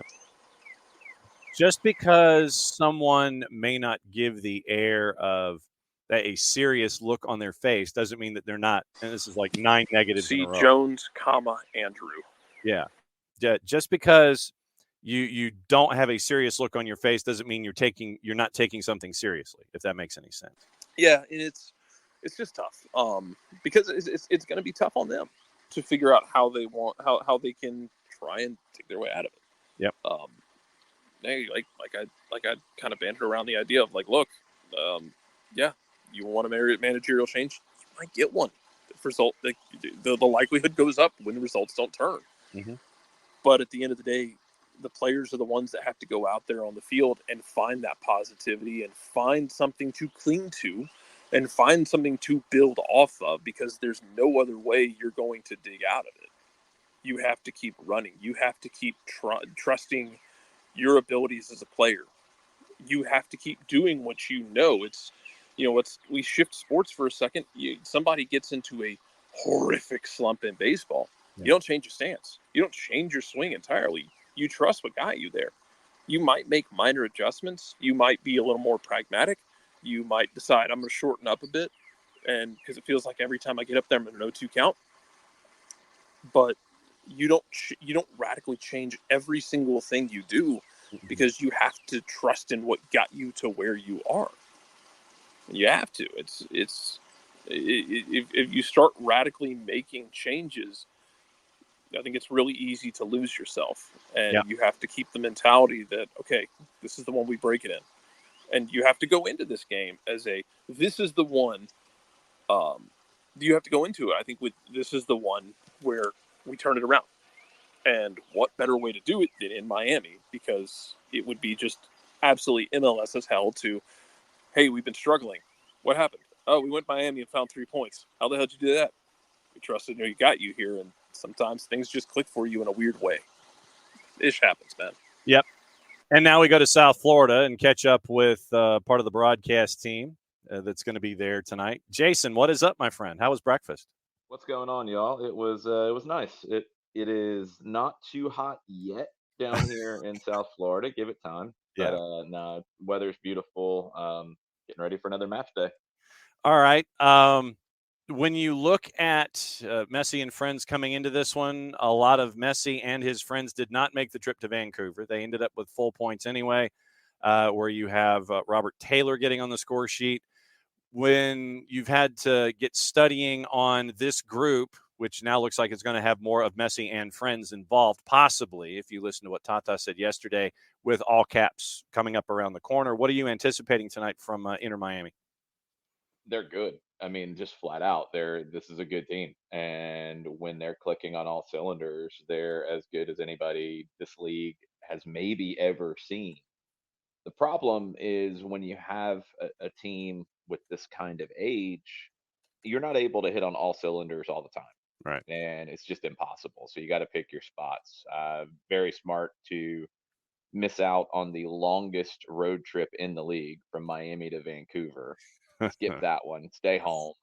Be a mascot for the academy games at the stadium and chill out and rest. Yeah. You have to do that at certain points. So then the flip side is you have to take advantage when you do that. And they did on the road in Vancouver. And now you've got some fresher legs at home for this one against Atlanta United. And, we've seen it in these games for Atlanta United as of late. You've got to get control of the match.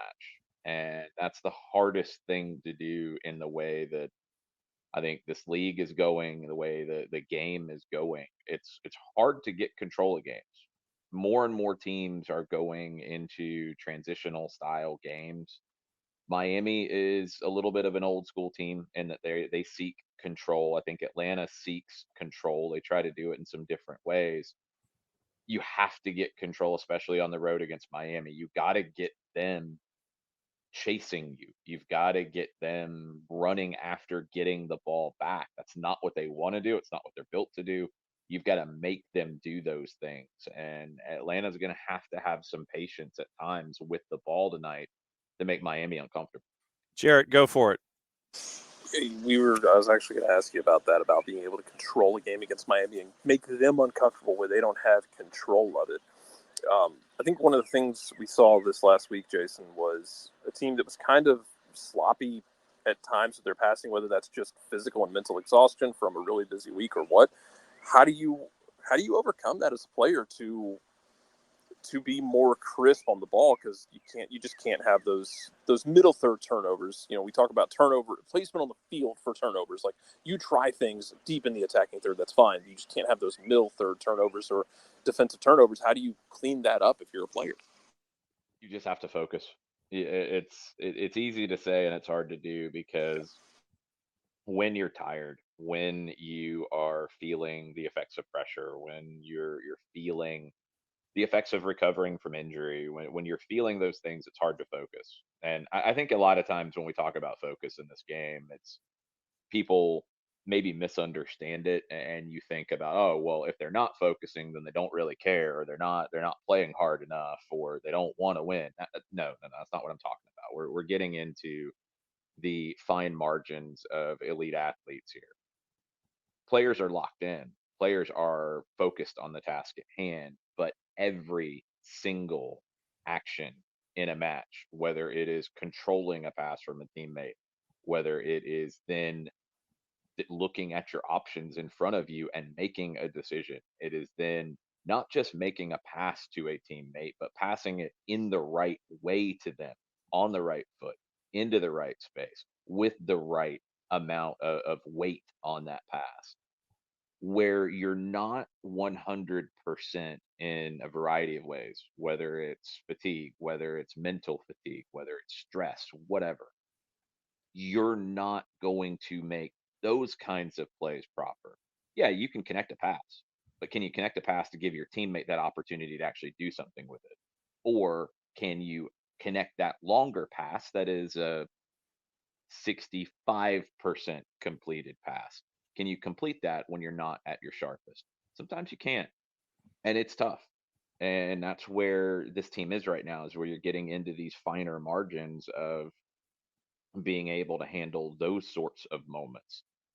Against a team like Miami, I think the good thing with a somewhat tired team, now you're starting to get guys back, and that's very, very helpful. And you've got guys who can play more minutes tonight, which will help you a ton. You'll have more options. I think the lineup Saturday kind of picked itself because of who could start and who couldn't start. So you've got some more options here. But the good thing about playing Miami is they're not exactly going to push the pace on you. They're not going to play incredibly fast. Now, I think a lot of people misunderstand that when it comes to someone like Messi. Oh, he walks around. Oh, he doesn't run very much. That kind of nonsense. He's thinking faster than anybody who's maybe ever played the game. So he makes up for it. He can make plays quickly. But in terms of a pace of play from a team, Miami's not going to get you in a track meet. That's not where they want to be. So every play has a little more meaning. You're not going to get through it on speed.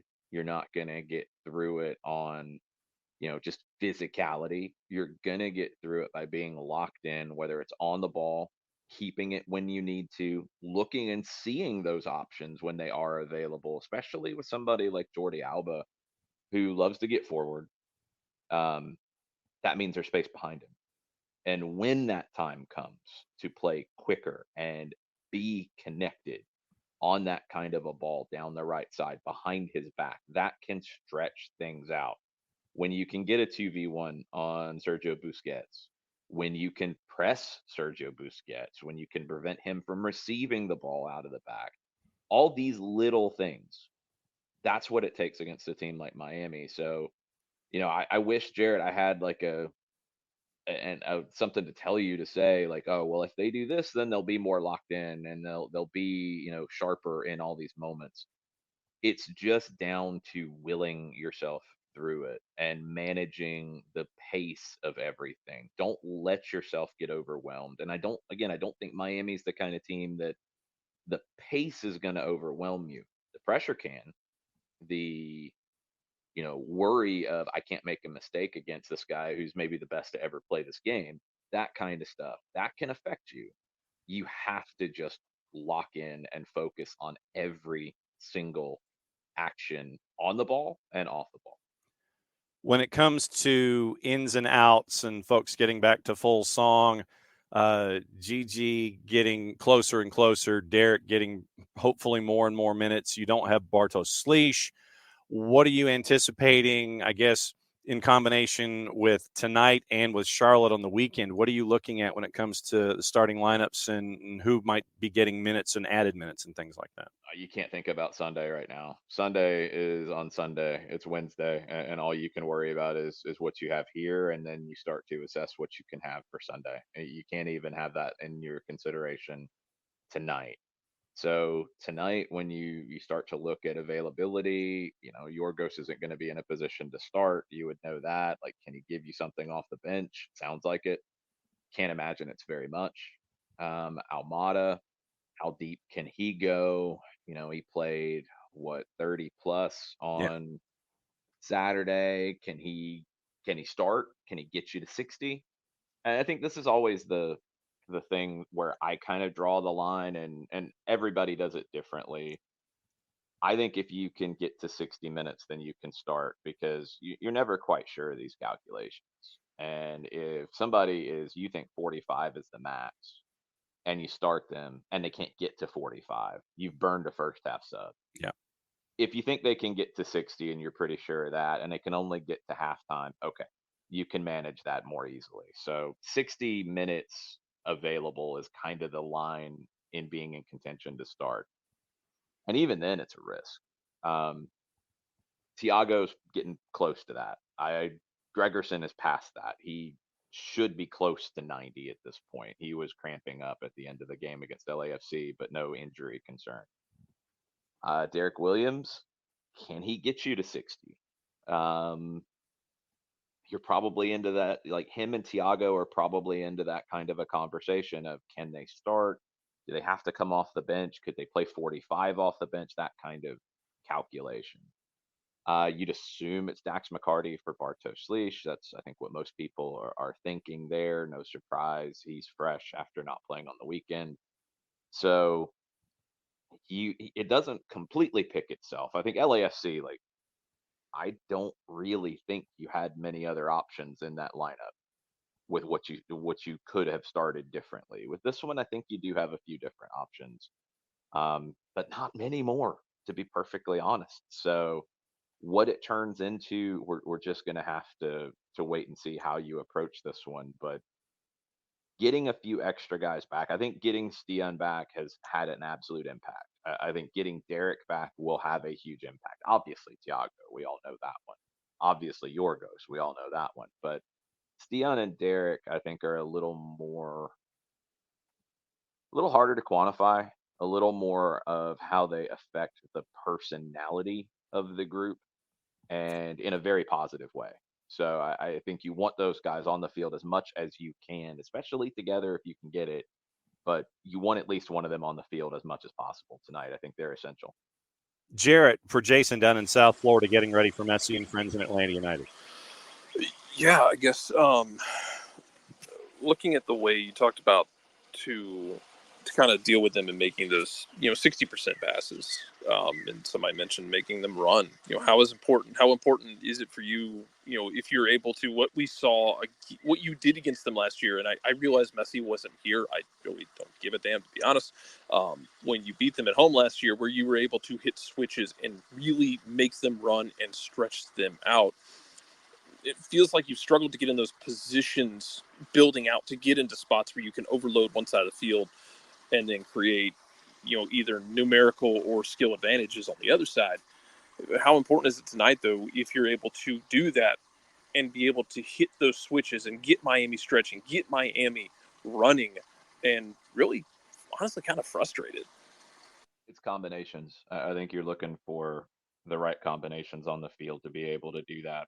I think somebody like Dax McCarty is very important in a game like that. You know, when you look at his ability on the ball and I think his feel of the game, he's such a good feel player. You know, he's the kind of, I don't know, and you guys will probably have a different interpretation of it than I would here, but I always think of him as that like rhythm guitar player in a jam band where he's not always going to be the guy that you notice. He's not going to take a solo, but he's the one that keeps the groove but can also change it. Not the highlight reel stuff, but he's the one who, all right, you're building up on the left side, there's nothing there, connect to him and he'll open up the right. He's the one that will, all right, we've been playing at a slower tempo because that's what we've needed to do in these moments of the game. Now we can speed it up because there's an opportunity. He's that kind of a guy. Different feel than Sleesh, for example. I think Sleesh is a little more similar tempo, very impactful. McCarty's a little more of a guy who I think can change what you do with the ball. And you're going to need to do that tonight. You're going to need to change tempos a good bit against this team. So you mentioned the switches, Jarrett, and I think that's something you have to look for. You have to get your fullbacks forward. You have to get Wiley and Lennon forward. You have to, especially when, and more so from Jordi Alba getting forward, you have to attack behind his back. You have to get numbers flooded into Busquets' zone, which will make the midfielders have to drop back and help him.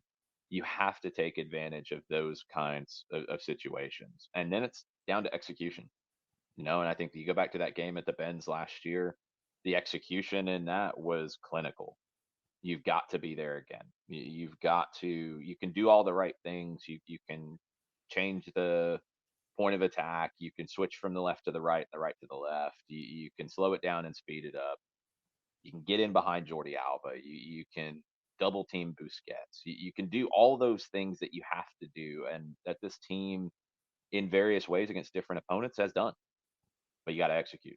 You got to put the ball in the back of the net, and that's everything that has been lacking as of late with this group is the execution in the final third, the execution in the attacking 18.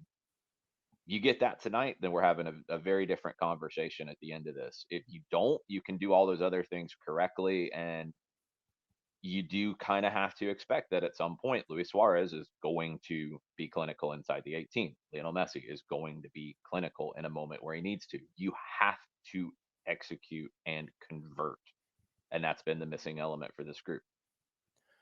How would you characterize the differences between Josh Cohen and Brad Guzan, whether it's vocal, physical, mannerisms? How would you say, how are they similar and how are they different?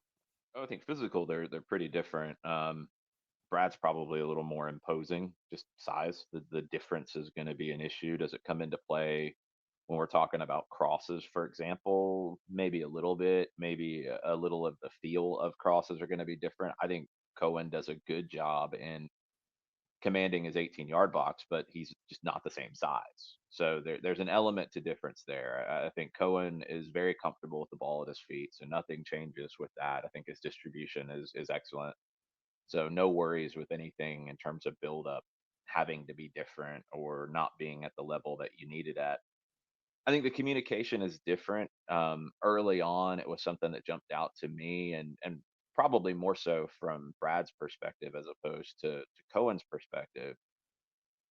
Gazan is commanding with his voice. He's very loud. He's very vocal. He's very communicative. Cohen is not at that same level of communication, that same level of volume, those kinds of things. And when you get used to hearing one guy consistently, it can take a second. And I think we saw a collision right after Cohen came in at the Benz where I don't think it was the same kind of communication. Now, that being said, I think with Cohen getting games, two with Atlanta United, two with the Open Cup, and then the cameo of sorts in Saturday's game.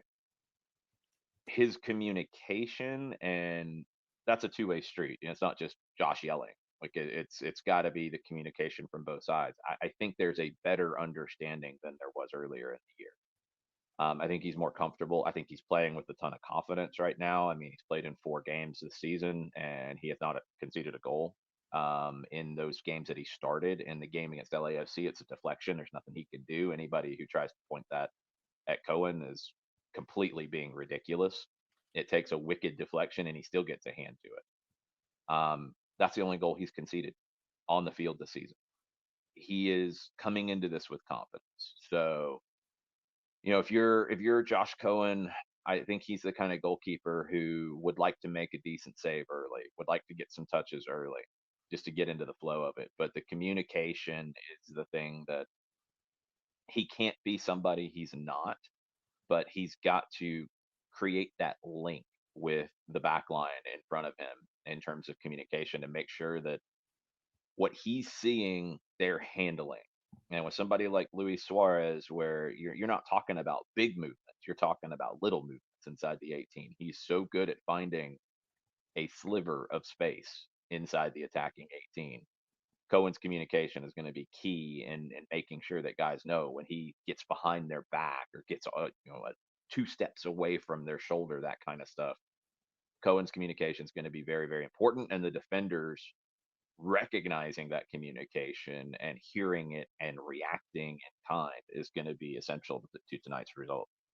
Jarrett, go for it. If you are giving the talk into this game, what is that conversation like with a guy like Thiago Almada, who is going up against, the man in his country, who we've joked about? It feels like Almada's been hanging around with him, the way he takes penalties, the way he acts, the way he moves. It seems like he has been taking a lot of notes from Leo. How do you have that conversation with him about, hey, don't be afraid of it, but also don't go too wild? Be yourself. I think the biggest thing is you have to be yourself in moments like this. Thiago's a different player than Messi, even though they both are of that classic Argentine number 10 lineage, which is a very storied lineage, obviously, and there's a lot of variety in it. It's not all the same. Messi doesn't play like Maradona did, and Ortega did it very differently. Aymar did it very differently. Like all the Argentine 10s, Riquelme, like we can go through all of them. And there's similarities in the sense of the position, what it takes, what you're trying to accomplish. But the way you get there is very different. Thiago loves dropping deeper to get on the ball. It brings him to life in the game. At times he does it a little too much. I think at times this season when things have gotten difficult, he's dropped too deep. I'm not someone who has an issue with Thiago dropping in to get some touches. I think it's where you do it and how you do it that's the key. But you've got to just stress that this isn't the World Cup final. This isn't the ultimate showdown. It's not Almada versus Messi. It's Atlanta versus Miami. And you want him to be himself and do what he does well, which does include some of those moments where he's getting those touches in the middle third, kind of in the front of the defensive third at times. He's mobile. He can get around the field. He can do what he needs to do, but you want it to be in the construct of what the team is trying to accomplish for the night. You don't want Thiago to feel the pressure of, I've got to outplay Messi in this game.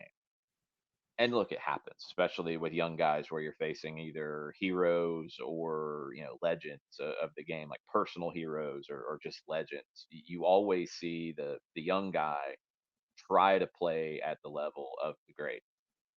And that's fine. That part is fine in that context. But you can't try to do too much to get there. I think when we talk basketball, for example, it can be a little more of the individual performance in those moments. In this one, it can't be because it's too big of a space. There's too many other people involved. It can't be a one-on-one showdown. It's got to be about how you do what you do to the best of your ability within the game model that you have established for the night. And you've got to do that to get the ultimate result in this one, because that's what it comes down to. You don't win anything if you're the better player on the night than the guy in the similar position on the other field. And by the way, there's no, in terms of that, there's no guarantee that Messi plays as a 10 tonight. You know, Tata Martino's used him as a winger who cuts inside a good bit. He's used him as a second forward, depending on their lineup. They're not really married to a very specific formation. So, you know, it's not about matching up with the guy playing your position on the other side. It's about how you help your team get the ultimate result. And for Thiago, you just don't want it to be, you don't want to buy into that hype of like, he's got to outplay Messi. No, he's got to be himself. And he's got to be himself in the context of the way Atlanta wants to play. Broadcast plans for tonight, sir, are what? 6:30, Five Stripes Countdown. And that'll be Abe Gordon and Garrett Chapman. You'll hear from Mike and I and Garth Lagerway in, I think, about the 6:55 break portion of the show. And then we're live at 7:40 with kickoff from Fort Lauderdale. Full-time report will follow. You'll hear from everybody afterwards. And I'm glad, this is the only time I'm glad that we are in a stadium that does not have open windows. I don't like that in general. I like to have a feel for the crowd, but it can get a little hot down here, and air conditioning is nice. It could also get a little muggy down here, and air conditioning is nice. Yes. And it could also get a little rainy, and if the rain blows a certain direction and you've got open windows or just an open press box, you're in trouble with your notes. Oh, that stuff can get handled. That's the easiest portion of it. But looking forward to the broadcast, my friend. Enjoy your ceviche and everything else that you're going to pack up. And I'm not packing ceviche. What in the world are you talking about, John? Do you know what ceviche is? Yeah, I do. I don't think you do. And you're telling me I'm going to pack it up and bring it back. Well, unless, is there something that you want to pack up and bring home that you can pick up down there in South Florida? I'm not going to the tourist area to buy stuff. Get the $9. I went to Fort Lauderdale and all I got was this lousy t-shirt. No, I'm going to skip that one. So I figured. You're going to eat some ceviche too on camera because I need to see this. Well, like I said, it was when it happened in San Jose, Costa Rica. It was literally a moment of sour face and then pushing the plate over and swapping it out with the boss so she could finish it. She's a fan. I was not. I know that, Jarrett, I'm going to leave it to you to argue with John about this. All right. So be good, my friend. We'll see you later. Adios. That's Jason. So Jason's going to pack ceviche in a plastic bag, and he's just going to bring it north. A couple of other news and notes before we go. Bayern Munich has confirmed Vincent Kompany. It's a deal to 2027. Caleb Wiley, a part of the crew that has been called up for the men's U23s, as I get the release, the pre-Olympic training camp from June 3 to 11. Caleb Wiley is a part of that. Schulte, Slanina in net, Harriel, Jalen Neal, Brian Reynolds, John Tolkien, Jonathan Tompkinson from Norwich City, Caleb Wiley, Walker Zimmerman have been called up. Cole Bassett, Busio, Kramoski, McGlynn, Morris, Puxtas, Tanner Tessman in the midfield, Paxton Aronson, Byruck Terovich, Taylor Booth, Cade Cowell, Damian Downs, who plays at Cologne, Johan Gomez from Eintracht Braunschweig, Duncan McGuire, Kevin Paredes, and Griffin Yao. So that is the group that has been called up for a camp in Kansas City from the 3rd to the 11th. It caps a friendly against Japan June 11th at Children's Mercy Park. So those notes are there as well. I don't know, Adele, I don't know if Jason can get a new hat down in South Florida. I don't know if that's going to play. Juice boxes for across the board. Jarrett, quickly. Literally, we can play cliffhanger if you want, or you can just give me the one-word answers. 7:30 is when our buddy Kevin Egan is getting very, very busy at MLS 360. CF Montreal, DC United. CF Montreal's a plus 169. DC United's a plus 150. Draws a plus 256. What do you think? DC. Okay. Cincinnati hosting Nashville at a minus 143. Do I need to go any further? No. Stop. We'll leave. We talked about Inter Miami and Atlanta United. Red Bulls at a minus 164 hosting Charlotte. 0-0 draw. Charlotte doesn't give up goals, but they also don't really score a ton. Yes. Okay, aside from the occasional golazo. Yes. Like, again, Dean Smith has them really well organized. They can't score consistently. Also, Karol Swiderski might be coming back. Yeah, they declined the $6 million option to buy him. They're like, no. Like Hellas Verona said no. Yep. Hellas Verona said Hellas no. Philadelphia, Toronto. Philadelphia is a minus 164. Toronto's a plus 415. Draws a plus 319. Suffering and draw. 8:30. Austin hosting Portland at a plus 112. Portland's a plus 233. Draws a plus 257. Not Portland. Okay. Draw probably. Fire hosting Purple Team. Fire's a plus 162. Well, and the thing is, the Cajas de Fuego, they're like, nope, we don't care. They pretty much having the same number to win either side in the composite. Draws a plus 244. Hell in a Shell hosting Colorado. Houston a plus 104. Draws a plus 266. Colorado a plus 244 to win. Colorado, again, just give them time to figure it out. Give them more than 6 months, because that seems to be what everybody does every year. Colorado decides to try and change things. Everybody decides after 5 months that everything should be torn down and destroyed because we are a destructive species and we're embarrassing ourselves daily. Whereas they actually seem to have a plan now. So let Chris Armas cook for a year. See what happens. Maybe 2 years. See what happens. What do you got to lose? Yep. Sporting hosting Vancouver at a plus 127. Vancouver's a plus 204. Draws a plus. Did I stutter? No, I'm just saying that you'd be getting more juice boxes out of the deal. As much as you think there's pressure on here, the pressure on Peter Vermes is ratcheting the absolute hell up, because he's also the general manager. In Kansas City. Can you fire yourself? Have yourself in the office and have the two-sided conversation running around the desk. 10:30, LAG hosting FC Dallas at a minus 204. FCD's a plus 500. No. And it looks like Toyota Stadium could be having up to 9 figures to the left of the decimal place in upgrades, according to our friends at the Dallas Morning News. Seattle hosting RSL at a plus 102. We mentioned that one. RSL's a plus 244. Draws a plus 272. RSL. And then LAFC hosting Minnesota United at a minus 204. Draws a plus 376. Minnesota's a plus 480. Minnesota. Ooh, taking the plus 480. All right. Let's see. What else do we have going on tonight? I think Dell mentioned that he's got a late night. 2 matches in USL Championship. Lou City hosting Le Rouge at a minus 233. Monterey Bay at a plus 312 hosting Charleston. The Battery are a minus 128. And so Battery on the road at a minus 128. So that's an interesting pickup. So we'll keep an eye on that one as we go. Brad Gazan gets fined by Disco, an undisclosed amount for failing to leave the field in a timely manner in the 60th minute after he got his red. He was kind of wearing the captain's armband. And then Edward Atuesta was fined an undisclosed amount for failing to leave the field in a timely manner in the 81st minute after he got his second yellow and was told to head to the tunnel. Those are the same.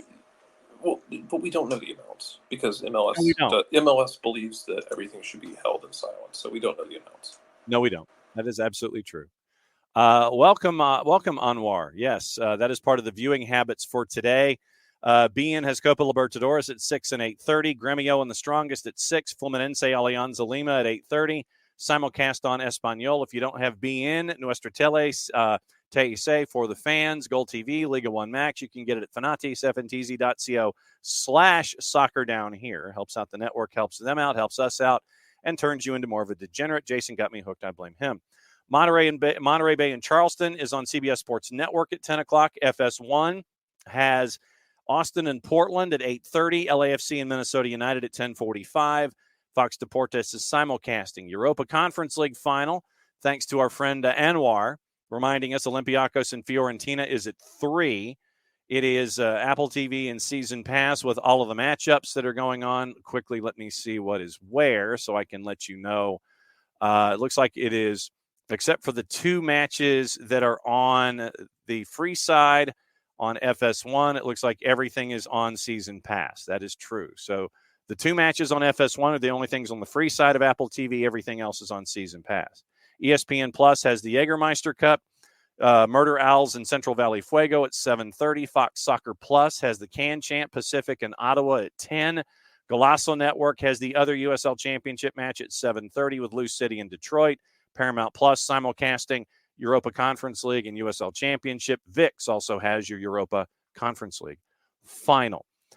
Busy morning. A lot of stuff. Battery going up against Tristan Traeger. Robbie Crawford returns to Monterey Bay. Dell lets us know. We'll be back at it again tomorrow morning at 9:05. We'll catch up with our friends from the USL show. Kaler et al. Will be joining us at 10. Nico joining us at 10:30. And we'll go over what happened tonight in Major League Soccer tomorrow morning at 9:05. And we'll be back at it again.